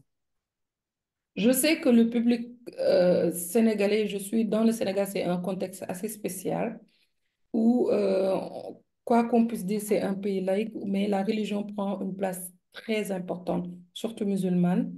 Et je sais que par rapport à nos codes, je ne peux pas avoir de personnages qui s'embrassent, je ne peux pas avoir de personnages qui font l'amour, je peux pas, voilà, je sais qu'il y a des choses que je ne peux pas utiliser dans le travail et je n'essaie même pas de les utiliser, même si je fais de la provocation, j'essaie de garder des limites parce qu'aujourd'hui, la censure ne sert à personne. Ça ne sert pas aujourd'hui au public, mais ça ne me sert pas non plus parce que quand il y a censure, ça veut dire que c'est une industrie qui s'arrête, c'est des D'accord. emplois qui vont s'arrêter et on ne peut pas se permettre le luxe d'être censuré. C'est un C'est luxe hein, de pouvoir être censuré. Il y a c'est beaucoup ça. de... Et moi, je ne tiens pas à être censuré. Après, aujourd'hui, comme me le disait une personne que je connais, Nabou Fall même, qui me le disait, elle me dit, tu fais dans de l'engagement citoyen. C'est-à-dire, tu ne fais pas des séries, mais tu fais des plaidoyers par rapport à des thématiques que tu portes. Donc, moi, ma révolution, je la mets dans mes séries. Mes combats pour le changement, je mets ça dans les séries. Parce qu'aujourd'hui, on a tous intérêt à ce que nos politiques changent.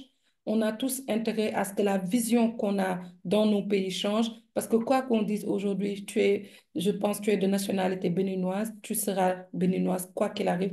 Je serai sénégalaise quoi qu'il arrive, peu importe le pays où j'irai. Donc j'ai tout intérêt à ce que ça se passe bien au Sénégal, que ça se passe bien en Afrique. Parce qu'aujourd'hui, l'Afrique est à construire et il faut des synergies pour ça.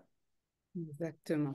Très clair. En termes de production et de légalité, quels sont les aspects juridiques dont il faut absolument tenir compte en matière de production et de distribution d'un film au Sénégal surtout? Alors aujourd'hui, moi, comme je dis, tout est à faire et tout est à refaire en fait en matière juridique. Aujourd'hui, il faut que les droits d'auteur dans la série, qu'on puisse avoir les bons textes, la bonne répartition pour que personne ne soit lésé. D'accord. Euh, Parce qu'aujourd'hui, c'est très complexe le droit d'auteur aujourd'hui dans nos pays. C'est très complexe aujourd'hui le fait de savoir dans la série à qui on distribue, parce qu'en général, le droit d'auteur concerne l'auteur, ça concerne aussi le dialoguiste, ça concerne la bande son. Donc, il y a des cas spécifiques. Mais quand on arrive à la série, on se rend compte que c'est partagé en fait, et on ne sait pas forcément à qui revient le droit d'auteur dans la série. Pour moi, il faut une refonte des textes, il faut une amélioration des textes. Mais dans la refonte et l'amélioration, il faut faire en sorte que toutes les entités soient autour de la même table et que le modèle, nous, on évolue dans un modèle qui doit être compris. Pour moi, il faut aussi parler de cachet. Comment Mhm. sont payés les techniciens? Comment est payé un technicien qui travaille dans le local et un technicien qui peut travailler sur une prod aujourd'hui beaucoup plus internationale? Il faut aussi qu'on parle des finances. Euh, Parce qu'aujourd'hui, on parle d'intermittents du spectacle, mais ça veut dire quoi? Quels sont les droits qui sont liés à ça? Comment un intermittent du spectacle peut accompagner sa vie de famille, ses enfants, s'accompagner lui-même, la santé, l'évolution, pouvoir aujourd'hui s'acheter une maison. Il y a tellement de choses à parler. La fiscalité aujourd'hui pour les producteurs, On est taxé comme des entreprises et c'est très difficile entre la TVA aujourd'hui, entre le fait d'être imposé à hauteur de 30%. C'est très difficile en fait pour les entreprises. Très. C'est-à-dire quelque part, on est tué alors que notre système aujourd'hui, on bénéficie. Il y a peu de fonds et les fonds accompagnent peu la production locale. Et aujourd'hui, l'alternative qu'on a, c'est le secteur privé. Et le secteur, si le secteur privé aujourd'hui n'arrive pas à évoluer, ça veut dire que le risque, il est réel pour tout producteur qui veut évoluer dans le secteur d'activité. C'est pas comme Ah, au pays où il y a quelque part une politique d'accompagnement aujourd'hui où c'est l'État qui prend la production comme, on va dire, un domaine de compétences et de développement. Dans nos pays, ce n'est pas encore le cas. ben, tu viens de répondre à la question suivante sur la stratégie qui fonctionne le mieux aujourd'hui pour convaincre les investisseurs de miser sur un projet audiovisuel en Afrique. Par rapport au Sénégal, tu nous as clairement dit que c'est le secteur privé, au fait. C'est le secteur privé. Oui, au Sénégal aujourd'hui, dans la série, c'est le secteur privé. Et moi, comme je dis, on n'a pas encore de marché. Il Oui. faut qu'il y ait un marché. Aujourd'hui, le Sénégal seul n'est pas un marché. Le Oui. Sénégal combiné à la Côte d'Ivoire n'est pas un marché. Il faut penser à créer un marché. C'est quand le marché va exister que les gens pourront vivre, en fait. Donc, euh, le marché, il est vital, en fait. Il est vital. Aujourd'hui, les Sénégalais font du contenu sénégalais que les gens viennent regarder parce qu'il y a les sous-titrages, mais il reste quand même dans un petit marché. Aujourd'hui, il n'y a pas plus de 5 millions de vues, peut-être cumulées dans le temps sur un produit. Ça veut dire Mhm. qu'aujourd'hui, il faut qu'il y ait une synergie pour créer un marché, pour faire en sorte aujourd'hui qu'on puisse vivre de la série, qu'on puisse vivre du long métrage, du documentaire et de tout l'écosystème en fait. Mais la création du marché, il est vital. Il est vital. Et cette création de marché, comment des acteurs comme Calista Production et ton ami dont tu as parlé tout à l'heure, qui a la maison de production et qui travaille, qui démocratise ou qui déstigmatise, pardon, la vision des banlieues, comment des acteurs comme les vôtres faites pour commencer à mettre en place ce marché à votre petite échelle? Bon, pour le moment, il n'y a encore rien. Bon, nous, quand même, moi, je dis le défaut des Africains, c'est que les Africains ne peuvent pas se fédérer pour faire des choses. Ils sont toujours dans la concurrence, ils sont toujours dans le c'est moi, je tiens telle part de marché, je fais telle chose. Alors que pour moi, ça, c'est une vision qui est limitée dans le temps. Il faut une vision qui perdure parce que il y a beaucoup de personnes qui peuvent vivre dans ce secteur d'activité. Je suis allée aux États-Unis, rien que le studio Universal fait 52 hectares. 52 hectares. Il y a tout, il y a tellement de monde. C'est-à-dire, même pour visiter aujourd'hui le studio, il faut 1 heure de temps d'attente pour visiter le studio. Et on passe plus de 2 heures, 3 heures de temps à visiter le studio. Je me dis, il n'y a pas une seule boîte de production sénégalaise, ivoirienne qui est capable de faire ça. Et aujourd'hui, les gens n'ont pas compris que pour aller loin, il faut une synergie. Une seule personne. Calista Prod, peu importe les moyens qu'elle a, ce rêve qu'elle a de grand studio, elle ne pourra pas faire ça seule. Nous, ce qu'on a fait, ce qu'on essaie de faire aujourd'hui au Sénégal, on est 3 femmes. On est dans le secteur des industries créatives et on a créé le collectif Badjen Sine. Le collectif Badjen Sine nous permet, par rapport à nos expertises, de créer un consortium avec nos 3 boîtes. On a essayé de le faire avec des gens, ça ne marche jamais. Ils vont te dire, oui, oui, on va créer ensemble, on va produire, on va... Personne ne fait. Mais nous, on s'est dit, écoute, on est encore petit, on peut se fédérer, on a intérêt à ce que ça tourne tous les jours chez nous. Je ne peux pas avoir Calista Pot et faire une série l'année, en fait.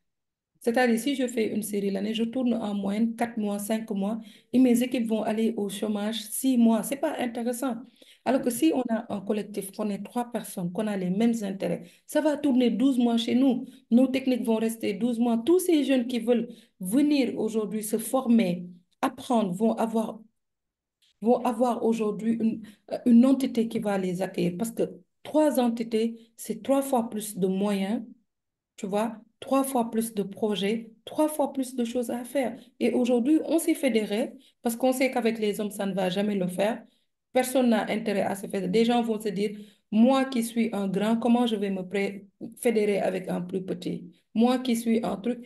On n'est jamais arrivé à nous asseoir, à parler de notre secteur d'activité et à nous dire, il est important pour nous aujourd'hui que ça tourne chez nous, qu'on se partage la technique, qu'on se partage parce que on ne peut pas seul tout faire. C'est ça. Moi, il y en a beaucoup, je les appelle, mais donnez-moi des séries à tourner. Parce que moi, je tourne pour tout le monde, hein. Je ne tourne pas que pour moi. Si j'ai les moyens, si aujourd'hui Evenprod me donne une série à tourner, je tourne. Si Marodi me donne une série à tourner, je tourne. Pourquoi? Parce que chez moi, il y a des techniciens qui ont besoin de ça pour travailler, même si moi, j'en ai pas besoin. Mais j'ai des gens, je ne peux pas les mettre au chômage 6 mois. Je ne peux pas. Mais c'est la synergie qui est le défaut des Africains. Ça. Waouh. On espère, je pense qu'on est tous, dans toutes les initiatives qu'on voit, en tout cas portées par cette nouvelle génération, on essaie de vraiment briser ces frontières-là, justement, ces frontières virtuelles, parce qu'au final, ce pas des vraies frontières qui font qu'on n'arrive pas à travailler ensemble. Et c'est comment est-ce qu'on met des gens autour de la table pour vraiment avancer ensemble. Franchement, c'est un combat dans lequel on est tous engagés. Une autre question pour toi, Calista, qui rejoint un peu cette thématique, hein. Est-ce qu'il y a des arguments, voilà, quels arguments sont les plus convaincants pour valoriser tes séries ou les séries auprès des chaînes télé ou plateformes de streaming afin de les rentabiliser au mieux? Grosse Oh, question. c'est la grosse question, hein. Sûr. Ouf, en fait, euh, quand on était parti en meeting à Amazon, Oui. on était en mode pourquoi Netflix n'achète pas nos contenus, pourquoi Amazon n'achète pas nos Oui. contenus, parce que quand on voit qu'ils achètent des contenus d'autres continents, nous, la question qu'on se pose, c'est pourquoi pas nous, en fait. Mhm. Et une dame, j'ai oublié même qui c'était, elle nous a dit quelque chose, moi, qui m'a changé, qui m'a transformée. Elle a dit, Amazon a mis 3 personnes sur la partie francophone de l'Afrique pour trouver du contenu qui puisse marcher. Ils se sont rendus compte que ils pouvaient faire comme Canal 1, mettre des budgets de milliards, mais que le produit ne marche pas parce que le public cible ne consomme pas le produit créé par les multinationales. Ils nous ont dit, vous, vous êtes comme l'Amérique latine. Il n'y a que vous qui pouvez créer votre propre produit. Il Ça. n'y a que vous qui pouvez créer du produit qui va marcher à destination de votre public. Nous, Mhm. on ne peut pas créer du produit qui marche à destination de votre public. Donc, ça veut dire que nous, le local, il est puissant. Mais comment on va le codifier pour arriver au niveau de Netflix? On parle de Netflix, c'est bien, mais créons notre propre Netflix, en fait. Créons notre propre plateforme qui va vendre nos produits avec tous les genres. Le long, le court, le documentaire, la série, peu importe les catégories de séries. Fédérons-nous. Si l'Afrique francophone doit se fédérer, ayons une plateforme commune pour pouvoir mettre nos produits qui vont être des produits qui, au fil du temps, vont être labellisés. Parce qu'on va démarrer comme Nollywood en faisant du n'importe quoi, mais Mhm. on va arriver à un niveau où on sera très élevé. Parce que l'Afrique anglophone, que ce soit l'Afrique du Sud aujourd'hui ou le Nigeria, ne connaissent pas l'Afrique francophone. Et Oui. ça tourne beaucoup plus chez eux. Mais aujourd'hui, ils sont dans la curiosité de découvrir ce qu'on fait. Ça veut dire qu'on n'a pas forcément d'atout, en fait. L'atout qu'on pourrait avoir, c'est de se dire, écoutez les gars, Netflix ne viendra pas nous donner l'argent. Canal, quelque part, on ne veut pas de son argent. Mais comment entre nous, on va créer, comme je dis, 8 Academy, c'est une... tu connais le 8 Academy, c'est des femmes qui se sont regroupées pour créer Oui. un fonds d'investissement. C'est ça. On a Le eu fonds Tiaba. On a eu Tiaba en masterclass il y a quelques semaines sur ça. Pourquoi dans les industries culturelles et créatives, on n'arrive pas, nous, à nous regrouper pour créer un fonds d'investissement? Si on a 20 boîtes par rapport à- au Bénin, en Côte d'Ivoire, au Sénégal, mais on peut avoir un fonds Oui. d'investissement qui peut être doté à 1 milliard, 2 milliards de francs CFA, parce qu'on va le cotiser et on va le mettre sur le côté durant 3 ans, 5 ans. Et c'est nous-mêmes qui allons aujourd'hui injecter de l'argent dans notre secteur d'activité. On va me dire que c'est ambitieux, mais c'est possible. J'ai C'est vu des possible. gens de réussir. Le WIC, ils ont mis 5 ans pour doter leur fonds 1 milliard. Aujourd'hui, Mhm. le WIC, ils ont 2 milliards de fonds et ils investissent dans des entreprises. C'est des femmes qui se sont levées, qui se sont dit c'est possible et qui ont mis 5 ans pour le faire. Aujourd'hui, Oui. nous, on doit se dire qu'on n'est pas capable de le faire, qu'on n'est pas capable de loger un fonds de 2 milliards et d'investir nous-mêmes dans notre propre industrie et d'arrêter d'être frustrés parce que l'État ne nous donne absolument rien. C'est de la politique, hein. C'est Ouais. vraiment de la politique. Et c'est compliqué de voir que, voilà quoi, que les gens ne sont pas au, au même niveau. Oui. Les gens ne sont pas au rendez-vous. Mais je pense, comme tu as dit, c'est une question de résilience, hein. C'est une question de résilience. Le 8 a réussi à le faire. Ça leur a pris du temps, mais elles ont réussi à le faire et elles en ont la preuve aujourd'hui que ça marche. Donc, je pense que déjà, comme tu disais, le slogan de Nike, Just Do It, en continuant de faire, en montant qu'il y a des millions de vues qui vont commencer à s'agréger, en montant qu'il y a un petit, que ça consomme. Parce que je pense, on parle beaucoup du local, du consommer local, mais Maîtresse d'un homme marié, ça a eu un gros écho dans la diaspora Mais également. international, Tu mais vois? international. La dernière fois, j'étais en Côte d'Ivoire et les gens ne savent même pas l'impact de ce qu'on fait aujourd'hui dans tous les secteurs d'activité qui parlent de développement. Mais, Aujourd'hui, le consommé local sénégalais a explosé on va dire, de 2019 à nos jours. Le Made in Sénégal a été vendu à l'international par Maîtresse d'un homme marié. Ce n'est pas des trucs de oui, c'est ah, moi qui l'ai fait. C'est des réalités qui sont là. Que les gens l'acceptent, c'est ça. Que les gens ne l'acceptent pas, c'est ça. Aujourd'hui, tu parles du Sénégal dans les séries, on va te parler de Maîtresse d'un homme marié. bien Wow, sûr. c'est pas parce que Calista, c'est la meilleure, hein. C'est parce qu'elle a su codifier une série aux normes internationales. C'est tout. Et aujourd'hui, la dernière fois, des dames, j'étais en Côte d'Ivoire et on parlait de l'impact aujourd'hui on va dire, des produits locaux. Elles ont dit que leur garde-robe aujourd'hui, elle est à 70% africaine. Mais les 40% de leur garde-robe viennent du Sénégal parce qu'elles ont regardé Maîtresse d'un homme marié. Elles achètent des designers sénégalais. C'est la Vraiment. réalité. Mais on est toujours à l'étape où tel est meilleur que tel fait mieux que tel est bon, tel n'est pas bon. Vous n'êtes pas bon, on n'est pas bon, on n'est pas bon. Si tu vas dans C'est un pas studio bon. aux États-Unis, moi, quand on est parti dans le studio où on a fait Avatar, et qu'on a été en immersion dans le 3D, hey, mec, on Ah, n'est vu pas qu'on bon. n'est pas là. On n'est pas On est, bon. on est là à ce oui, je suis meilleur, je sais faire tes produits. T'es pas bon. Il n'est pas bon. Les bons là, ils sont en train de faire des blockbusters de milliards de dollars. Les bons, Barbie, ils ont mis 150 millions de dollars pour un budget publicitaire. 150 millions de dollars là. Nous, c'est ce qu'il nous faut pour faire marcher notre industrie, le Sénégal. Donc, on n'est pas bon. Ça, il faut qu'on le sache. On est en construction. On est des enfants. On est en construction. Il faut qu'on se mette dans le mindset qu'on n'est pas meilleur que qui que ce soit. Les cadres sont meilleurs que nous. Il faut qu'on apprenne des autres pour évoluer. On ne peut pas se suffire à nous pour pouvoir évoluer. Et nous, on se suffit trop à nous. Et ça, je pense qu'on le prend des Français. Moi, je ne sais même pas pourquoi eux, ils nous ont colonisés. Mais c'est la vérité. On a le mindset des Français alors qu'on devait avoir le mindset des anglophones. On n'est Hmm. pas bon. Il faut qu'on arrête. On est à des budgets de centaines de millions alors que les gens sont à des budgets de milliards. À un moment donné, il faut qu'on soit sérieux. On n'a pas d'industrie, on n'a pas de marché. On n'a que des petites personnes qui gagnent leur vie alors que la masse ne gagne absolument rien. Une Ça. Calista, aujourd'hui, elle peut se dire que je suis milliardaire dans ce que je fais. Ce n'est pas le cas, hein? Je peux me le dire parce que j'arrive à faire en sorte, avec ma boîte de production, de marger et de gagner de l'argent. Mais ça, c'est moi. Ça, c'est moi.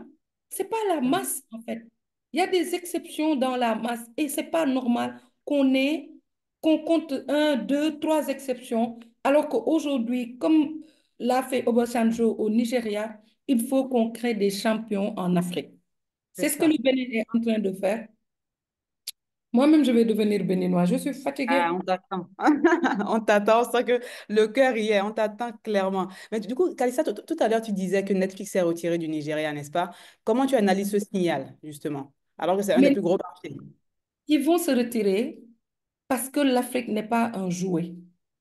Aujourd'hui, Netflix, ils arrivent dans le continent, ils ne connaissent pas le continent, ils se disent que ça va marcher. Sauf que l'Afrique a ses réalités. Le taux de bancarisation aujourd'hui en Afrique, elle est encore minime. Mhm. Tu te connectes avec des comptes, avec des trucs bancaires, trucs. Ils ne peuvent pas. Aujourd'hui, il n'y a que le local pour vendre. On utilise les wallets, on sait comment on achète le contenu. C'est la base pour pouvoir vendre, en fait. Nos réalités, il n'y a que nous qui les maîtrisons. Il n'y a que C'est nous qui ça. maîtrisons nos réalités. Donc, il n'y a que nous qui devons avoir le switch pour savoir que tout ce qu'il y a ici, c'est à nous de le prendre, en fait. Mais on ne switch pas. Tu sais, le rêve des gens en Afrique, c'est d'être acheté par Netflix. Moi, je n'ai jamais compris ce rêve-là. Mhm. Le rêve, moi, je travaille avec Canal, je ne mens pas, mais je pars là-bas juste pour prendre l'argent et mettre ça dans ma boîte. C'est tout. C'est pas mon rêve, hein. Moi, Vous c'est pas pouvez le mon rêve. vivre. Il Hmm. paie mieux, il me donne de l'argent. Ce que j'arrive à faire avec ma boîte, il me paie 1 milliard de fois plus. Moi, je pars prendre l'oseille, je mets dans ma boîte parce que j'enrichis mon rêve. Mon rêve, c'est ma boîte. Hmm. Ma Et tu as des gens vision, à c'est faire vivre. Oui. je prends l'argent là-bas. Je prends l'argent là-bas. Je viens, je mets dans ma boîte. Je ne rêve pas de Netflix. Quand je le dis, les gens, ils sont choqués. Je n'ai Hmm. aucun rêve de Netflix. Je ne rêve pas de faire la série qui marche sur Netflix. Parce que la série qui marche sur Netflix, ma mère ne va pas savoir comment ça se passe parce que ma mère ne Hmm. peut pas acheter un compte pour regarder cette série-là. Mais si Netflix me prend, je vais travailler. Je travaille pour que Netflix me prenne. Ils vont me donner de l'argent sur l'international que je vais reverser sur le local parce que je crois Pas au du tout. local. Oui. Du Ouais, donnant-donnant. c'est Ah, ouais, ça. je fais les séries premium de canal. Ils me paient super bien. Et j'arrive, je reverse ça dans ma production locale parce que ma vision, elle est locale. Je D'accord. n'achète pas de sac Vuitton ou Dior. Je remets dans ma production locale parce que ça marche sur le local. Ma vision, elle est locale. Wow. C'est à applaudir, c'est clairement à applaudir. Et tu vois cette vision, comme tu dis, de mettre en place cette plateforme de streaming francophone, adaptée aux réalités africaines, pour que justement les gens puissent consommer. Parce qu'aujourd'hui, tant que cette plateforme n'est pas là, tes productions locales, aujourd'hui, tu les distribues sur YouTube, n'est-ce pas, notamment. Et c'est Oui, comme ça que après, tu je fais ne profiter pas, je les du média. stocke. Je les Mhm. stocke. Ça ne me sert à rien. Alors que le Ouais. produit peut exister sur une plateforme. Et aussi, il faut sensibiliser le public. Aujourd'hui, si juste le public payait pour regarder nos contenus, au lieu Oui, d'attendre que ce soit gratuit, un marché allait se dessiner. Si juste le public accepte d'acheter. d'accord. Mais le public aujourd'hui n'est pas assez sensibilisé pour payer du contenu. Mais si le public achète du contenu, on fera face à des coûts de production. Les gens ne savent même pas combien on dépense pour faire l'épisode parce qu'on ne communique pas sur les chiffres. Il n'y a Ah, pas de chiffres. Et c'est ce que je dis tout le temps aux gens. Arrêtons de nous prendre pour des gamins. Tant qu'on ne se prend pas au sérieux, les gens ne vont pas nous prendre au sérieux. Parce que ça, quand on arrive quelque part, il faut qu'on dise, je suis Calestassi, je fais tant de chiffres d'affaires, j'emploie tant de personnes, j'impacte comme ça. C'est du business. C'est pas du oui, je suis Calista, j'ai écrit maîtresse d'un homme marié. Mais on s'en fout que tu aies écrit maîtresse d'un homme marié. Quelle est ma valeur aujourd'hui sur le marché?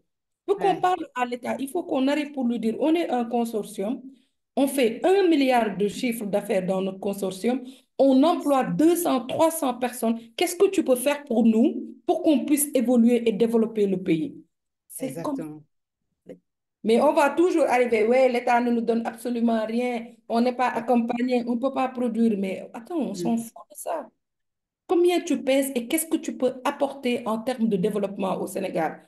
Si on arrive et qu'on dit à nous seuls, l'industrie culturelle et créative, on pèse 20 millions de dollars, on génère plus de 50 000 emplois, 100 000 emplois, tu penses que Là, l'État ne va tout pas est se dire, oh, comment je vais faire avec ces gens-là? Parce qu'ils vont me là. permettre de sortir combien de gens aujourd'hui dans la précarité ou dans le C'est chômage? ça. C'est ça. Si Et on c'est ce dit à l'État, revoyons la fiscalité, l'État ne va même pas réfléchir. ouais. C'est ça. Et c'est ce discours qu'il doit prendre, en fait. Ce discours qu'il doit prendre pour qu'il y ait plus de gens autour de la table avec toi dans ce consortium. Ah là là. Tout le monde dit, Calista, toi là, tu as la grande gueule, tu fais que du cas. Je vais me taire et je vais continuer à travailler pour Canal et payer mes séries. Point barre. En attendant, ça viendra. La résilience, comme tu as dit, la résilience. Au fur et à mesure que tu dessines cette vision, que tu décris cette vision, voilà, ça va finir par prendre. Ça prendra du temps, mais ça va finir par prendre parce que voilà, la week nous a montré. Ce Elle n'est nous pas à le faire. Ah Mhm. non. Aujourd'hui, moi, l'exemple du WIC me suffit. C'est ça, elles nous ont Je me montré. souviens du jour où j'avais appelé des gens du secteur en leur disant, créons un consortium. Parce que j'étais partie au Maroc, je suis revenue, je leur dis, les gars, on ne va jamais vous donner 5 millions de dollars à vous tout seul, sauf si vous arrivez à faire des choses extraordinaires. Créons un consortium. C'était 5 entités. Prenons nos 5 entités. Créons un consortium. Tous les mois, cotisons 5 millions de francs CFA. À la fin de l'année, on aura assez d'argent pour lever des fonds. Le jour de la réunion, il n'y a eu qu'une seule personne qui est venue. Avec moi, c'était 2 personnes. Dieu autour de la table. Ah, tout C'est est ça dit. l'Afrique. C'est ça l'Afrique. Tout est dit. Non, non, mais c'est nos réalités. C'est clairement nos réalités. Les Et je gens vais... ils sont à la recherche. Moi, je trouve que c'est le poverty mindset. Les gens, ils cherchent l'argent. Aujourd'hui, j'ai des charges, je veux de l'argent, j'ai truc, j'ai truc. Oui, oui. Tu peux ne pas avoir d'argent aujourd'hui, tu peux avoir plein de dettes, mais parce que tu construis une vision qui va t'amener loin. Tu penses que Steve Jobs, quand il démarrait, il avait assez d'argent? Parce que Moi, j'ai lu la c'est biographie l'État. de Nike. Il a démarré chez ses parents, dans sa chambre. Il a galéré. Nike n'a jamais eu assez de fonds. Tout le monde peut aller acheter cette biographie et la lire. Hmm. Nike n'a jamais eu assez de fonds. Nike faisait je prends ici, je mets ici, le système baol-baol, comme on l'appelle chez nous au Sénégal. Nike vivait au jour le jour, Ouais. jusqu'au moment où ils devaient payer un gros client et ils se sont rendus compte qu'ils n'avaient pas assez de trésorerie pour ça. Mais toi, une Calista sénégalaise qui n'est pas dans un pays structuré, toi, quand tu gagnes de l'argent, ton urgence, c'est de bâtir une maison, c'est d'acheter une voiture, c'est de te sécuriser, c'est d'avoir peur aujourd'hui de manquer de moyens pour ne pas pouvoir payer ton loyer et tes factures. Mais tu n'as pas une vision qui est beaucoup plus grande que ça. Plus grande que toi-même. Waouh. Très On bien. va y arriver. J'espère qu'on va y arriver. Calista, on va marquer une coup de pub, une coupe, une courte coupure. Waouh. Pour te laisser le temps de lire quelques questions du chat. Il y a environ, voilà, messieurs, dames, mettez vos questions en live. On a déjà posé les questions collectées. Mettez vos quelques questions en live. Calista va les parcourir pour voir celle à laquelle elle va répondre. Et je prends juste 2 minutes pour présenter comment vous pouvez vous faire accompagner par Calista avec entourage. Parce qu'il y a beaucoup de questions dans le chat. On nous demande, j'aimerais vous présenter mon projet, j'aimerais avoir vos conseils. Elle n'a pas beaucoup de temps, mais elle essaie quand même d'accompagner les talents sur Entourage. Et c'est ce que j'aimerais vous montrer comment ça marche avec Entourage. Donc, je te laisse regarder le chat pendant que je présente la collaboration Calista et après on prendra les deux, trois questions auxquelles tu veux répondre. Alors, mesdames et messieurs, je pense que comme moi, vous avez assisté à une réelle masterclass où on a eu des éléments clés sur comment est-ce qu'on passe du récit à la production, à la distribution de son idée. Vous n'avez pas forcément toutes les réponses à vos questions. C'était pas forcément l'objectif de cette session, mais c'est de vous montrer l'étendue de l'expertise de Calista.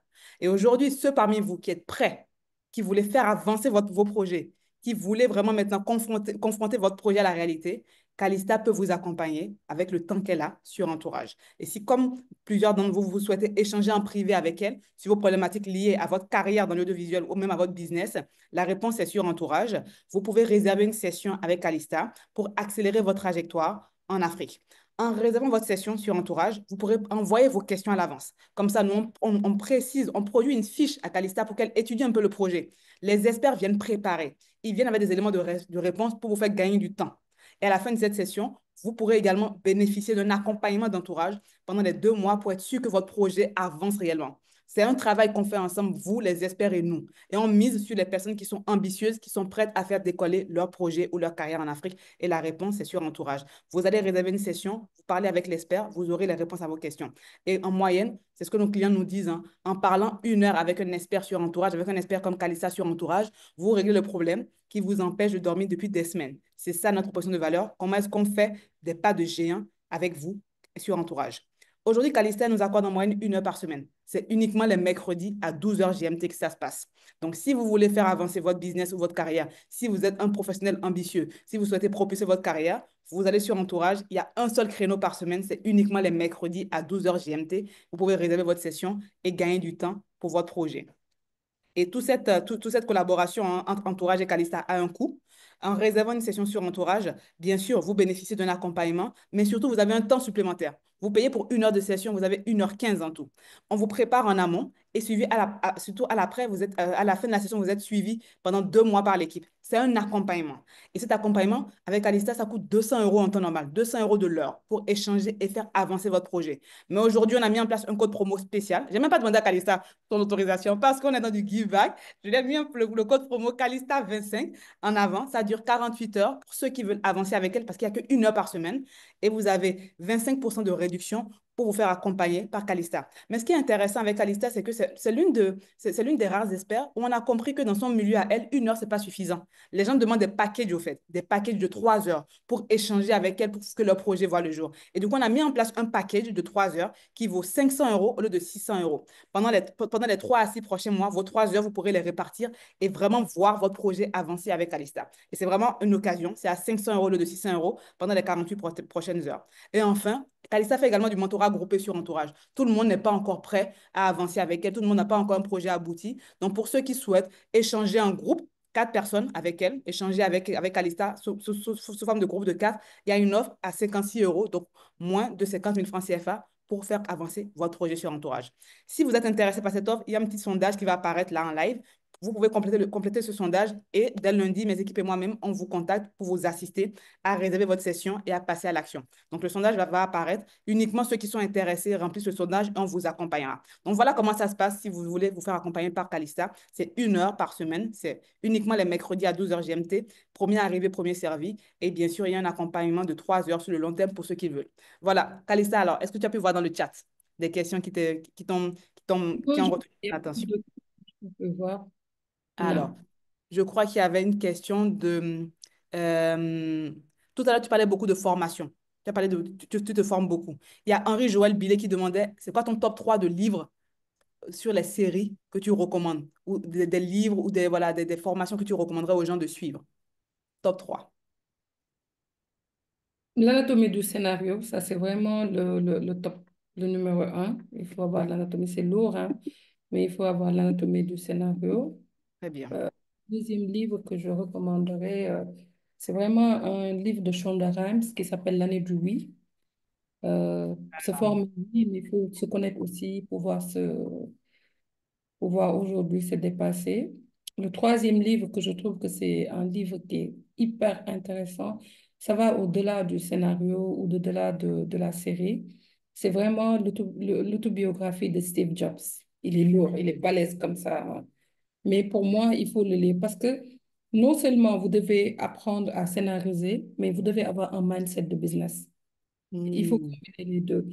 Faire que des séries, sauf si vous voulez juste être scénariste, hein, vous pouvez prendre des choses qui parlent du cinéma, entre autres, mais pour moi, au-delà du cinéma, il faut apprendre de ceux qui ont été avant-gardistes et qui ont construit des choses. Comprendre comment on a construit aujourd'hui tout ce qui est Apple, pour moi, c'est le B à bas.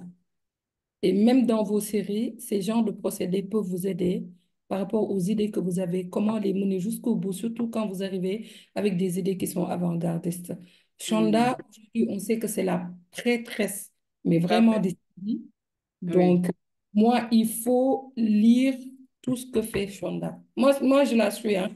Moi, How to Get Away, c'est le classique pour moi. Je me refais cette série, mais vous ne pouvez même pas comprendre combien de fois. Voilà. Hmm. Ouais, très clair. Le top 3, j'espère que c'est pas tombé dans l'oreille d'un sourd. Tu as une question un petit peu particulière, mais je pense que c'est une vraie question. Est-ce que le marché audiovisuel sénégalais est ouvert à d'autres nationalités? C'est-à-dire que, est-ce que pour être actrice au Sénégal, il faut être sénégalaise? Non, Ok. il faut du talent. Peu importe la nationalité, il faut du talent. Après, le public sénégalais devient de plus en plus un public très spécifique qui n'aime pas quand les gens parlent français. Si on regarde les contenus qui sont faits en Wolof marchent plus que les contenus qui sont faits en français. Peut-être parce que le public a du mal avec le fait que ceux qui essaient quand même de jouer en français, euh, le français n'est pas leur langue maternelle, n'est pas leur langue de base. Et quand ils jouent des émotions, c'est visible que ce sont des émotions. Ils surjouent, ils ne jouent pas, ils surjouent.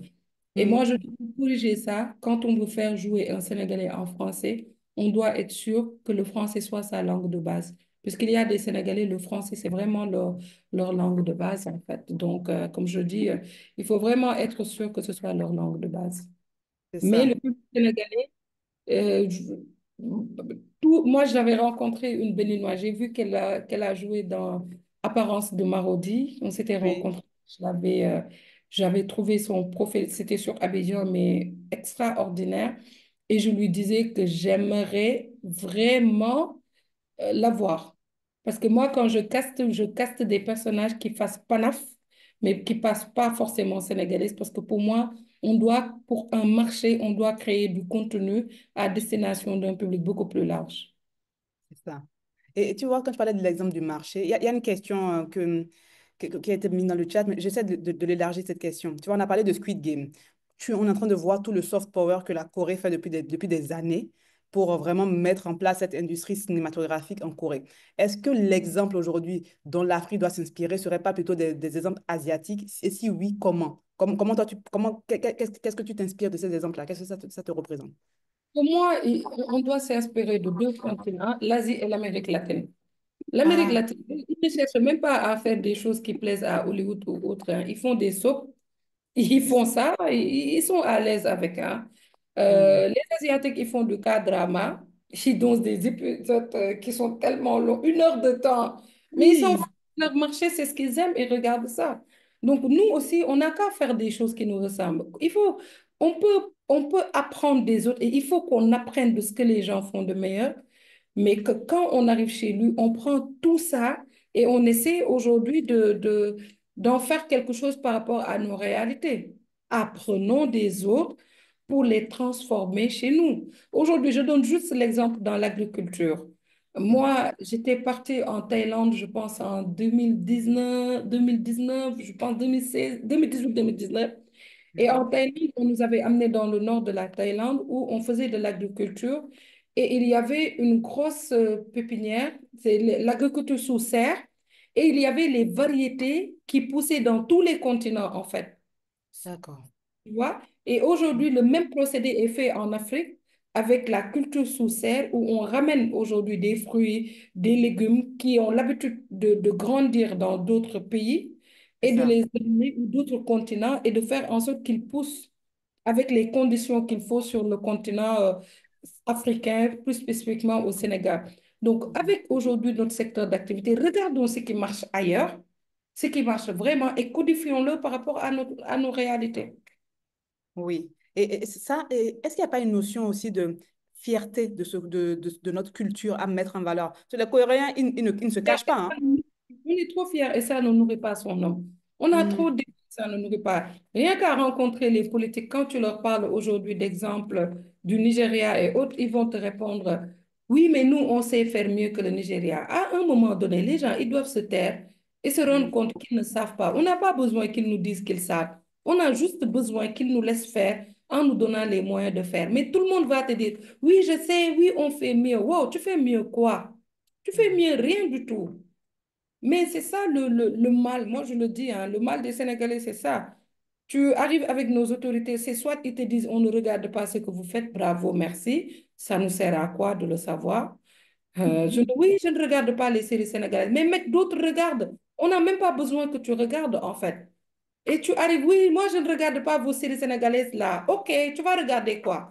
Tu regardes la Ligue des Champions. On va te mettre des homosexuels ou des trucs comme ça alors que ce n'est pas nos réalités. Mais toi, tu vas être fier de dire je regarde la Ligue des Champions. Moi, tu me dis je ne regarde pas mes séries, je lui dis et tu penses que ça change ma vie? Ça ne change pas ma vie en fait si tu ne regardes pas mes séries. Mais tu vas me dire je ne regarde pas mes séries et après tu vas me dire oui, nous on sait faire mieux. Tu vas faire mieux quoi? Quelque chose que tu n'as pas Je ne regardé. maîtrise pas. Des Mais choses non. que je ne connais pas. Il faut que les gens arrêtent. Non, non, je comprends. Je vois ce point. Donc, inspirons-nous. En fait, pour toi, c'est voilà, inspirons-nous de ce qui marche et faisons-le, quoi. Oui, Codifions-le, voilà. oui. Codifions-le à notre culture. Voilà. Tu vas demander à ce que... Moi, je suis allée, j'ai dit, hey, arrêtons que les gens du cinéma sortent. Faisons sortir nos techniciens. Ramenons-les à Hollywood, ramenons-les en Turquie, ramenons-les en Corée et Hmm. apprendre ce qui se fait. Nos décorateurs, nos chefs opérateurs, ramenons-les. Ramenons nos techniques. Mais nos techniques ne voyagent pas. Nos techniques ne vont nulle part et vous voulez qu'elles créent des miracles. Tu vas venir, tu vas dire à celui qui a la lumière, qui a été formé d'une manière autodidacte, c'est comme ça on fait. Maintenant, les gens, ils utilisent leur téléphone pour régler la lumière. Il va te dire, eh, toi aussi, Calista, tu es. Alors que les gens, ils ont dépassé ça. Le gars n'a jamais pris l'avion. Il fait du cinéma, le gars n'a jamais vu un plateau de cinéma international. Et tu veux que le gars, il te fasse des trucs. La maquilleuse n'a jamais été sur un set de maquillage international. Le Wow. décorateur, moi, je suis allée à Warner, je ne sais plus où c'est Universal. J'ai été dans le décor de Friends. J'ai compris comment ils créent leur décor. J'ai été dans le décor de All American. J'ai compris que dans la salle de sport, toutes les machines de sport sont du plexi. Ils sont aussi légers que ça. C'est les décorateurs qui l'ont fait. Moi, mon décorateur, quand je suis arrivée, que je lui expliquais comment on faisait la pluie, il m'a regardé en mode, Calista, toi, tu m'en trop tu es revenu là-bas. Parce qu'il n'a pas vu ce que j'ai vu. Il n'a pas vu. J'ai passé mon temps à leur expliquer Ouais, des ouais, choses, ouais. à leur montrer des photos. Ils me regardaient en mode raconte ta vie. Ils D'accord. ne voient pas. On veut qu'on raconte des choses qu'ils ne voient pas. Ah ouais, on part de loin. On part de loin, c'est vrai, c'est vrai. Il faut Non, que je les comprends. gens aient l'habitude de faire voyager la technique et de ne pas les considérer comme des gens où tu te dis que c'est juste le chef opérateur qui est quelqu'un de truc. Il faut qu'on apprenne à faire voyager nos techniciens. C'est ça. Voilà. Ça, c'est le mot de la fin. Peut-être une dernière question pour toi, Calista. Qu'est-ce que les gens peuvent venir échanger avec toi sur Entourage? De quoi tu as envie de parler? C'est quoi les exemples de sujets sur lesquels tu peux les accompagner? Tout ce qui peut, dans notre secteur d'activité, leur permettre aujourd'hui d'évoluer, de Mhm. gagner leur vie et de se surpasser. Et de compter aussi, que leur nom compte, que leur voix compte, que ce qu'ils font compte. C'est clair. Et Donc, toi, comment, et toi, en échange, comment tu penses qu'ils peuvent te nourrir ta réflexion? Parce que c'est de donnant-donnant. De quoi tu as besoin aujourd'hui dans ta réflexion? C'est quoi tes challenges d'aujourd'hui sur lesquels tu aimerais que les gens t'apportent des réponses aussi? les réponses aujourd'hui, c'est de voir comment on peut, moi, le marché, il est primordial pour moi. Marché. Construire le marché, oui. Comment on peut avoir une synergie aujourd'hui? Ça va passer par la formation, ça va passer aujourd'hui par la carrière, ça va passer par beaucoup de choses pour créer cette industrie-là. Donc, j'apprendrai de tout le monde, j'apprends de tout le monde, c'est ce que je fais tous les jours. Comme tous Sur un les plan jours. personnage, même celle qui nettoie le plateau, j'apprends d'elle. Parce que souvent, elle a une vision de la série que moi, je n'ai pas et je trouve qu'elle a la bonne vision. Mhm. Donc, j'apprends de tout le monde. Très clair. Donc, mesdames et messieurs, j'espère que vous avez entendu. Le sondage est encore là pendant 2 minutes pour ceux qui veulent remplir. Le lien du profil Calista est dans le chat pour ceux qui veulent directement aller sur le profil Calista pour en savoir plus. Donc, tout a été dit, hein. Si vous êtes prêt à passer à l'action avec Calista, il n'y a qu'un lien, c'est dans le chat, c'est le profil de Calista pour réserver votre session et vous faire accompagner. Elle n'a pas beaucoup de temps, mais elle joue le jeu comme tous les experts avec 1 heure par semaine. Donc, n'hésitez pas, prenez votre session et passez à l'action. Et enfin, la semaine prochaine, comme je le disais à Calista, hein, tous les samedis, un expert entourage vient former. La semaine prochaine, c'est Marjorie Saint-Lô, la dirigeante de Tap Tap Sen sur la zone Afrique francophone. On a quand même la chance d'avoir des grosses pointures qui viennent sur Entourage pour nous apprendre. Honnêtement, aujourd'hui, tu nous as bluffé. Je ne suis pas du milieu je ne suis pas du milieu de l'audiovisuel. J'ai tellement appris. En fait, ça a été même plus qu'une masterclass, c'était même un débat sur ce qui se passe dans le secteur. Et j'espère que la communauté, comme moi, a énormément appris. Moi, je t'en suis énormément reconnaissante de ce temps que tu nous as dédié. C'est ça, beaucoup de valeur pour nous. On apprend, on nourrit notre esprit. Et ceux qui sont prêts à aller plus loin, la réponse, c'est ce qu'on fait sur Entourage. On vous donne cet accélérateur-là. Et merci, Kalissa, d'avoir joué le jeu, de nous avoir accordé 1 heure et demie avec passion. On a entendu de la passion dans ta voix. On a entendu tes frustrations également. Et on espère que les gens vont, voilà, que cette masterclass va apporter quelques réponses aussi bien à toi qu'à nous. Et merci pour ton temps. Chers membres de la communauté, envoyez des cœurs si vous avez vraiment appris comme moi. Voilà, envoyez des cœurs. Remerciez Calisté avec moi. Merci, voilà, merci énormément. Et on espère que la suite se passera sur Entourage. On te laisse le mot de la fin, Calista. Bah, merci beaucoup, hein. Et comme je dis toujours que le défaut qu'on a en Afrique, c'est que les gens n'aiment pas apprendre et n'aiment pas saisir les opportunités. Les gens pensent vraiment que c'est comme dans les séries qu'on fait, que la vie du personnage peut être facile ou quand on veut quelque chose, il suffit juste de claquer des doigts pour l'avoir. Dans la réalité, c'est pas ça. Il faut toujours apprendre, il faut toujours aller vers l'opportunité. Moi, j'apprends toujours, hein. J'apprends toujours de tout. Et en apprenant, je saisis des opportunités. Quand tu fais une masterclass sur un sujet bien donné, souvent tu as de la peine de voir que les gens ne sont pas intéressés, alors que derrière, ils sont tellement nombreux à vouloir s'insérer, mais ils ne savent même pas les étapes par où passer. Hmm, C'est vraiment dommage. Donc, si vous avez l'opportunité d'apprendre de tout un chacun, faites-le, parce qu'il n'y a que vous qui allez en gagner, en fait. c'est ça. Merci énormément, Calista, pour cette leçon, pour ce mot de la fin. On te libère, on te libère. Enfin, on a pris beaucoup de ton temps, on a beaucoup appris. Thank you a lot. Merci, merci, merci. À très vite tout le monde, à très vite sur Entourage avec Calista. Ciao, ciao tout le monde, à samedi prochain. Il y a le lien dans le chat pour ceux qui veulent s'inscrire pour la masterclass de Marjorie. Merci à tous, à samedi prochain.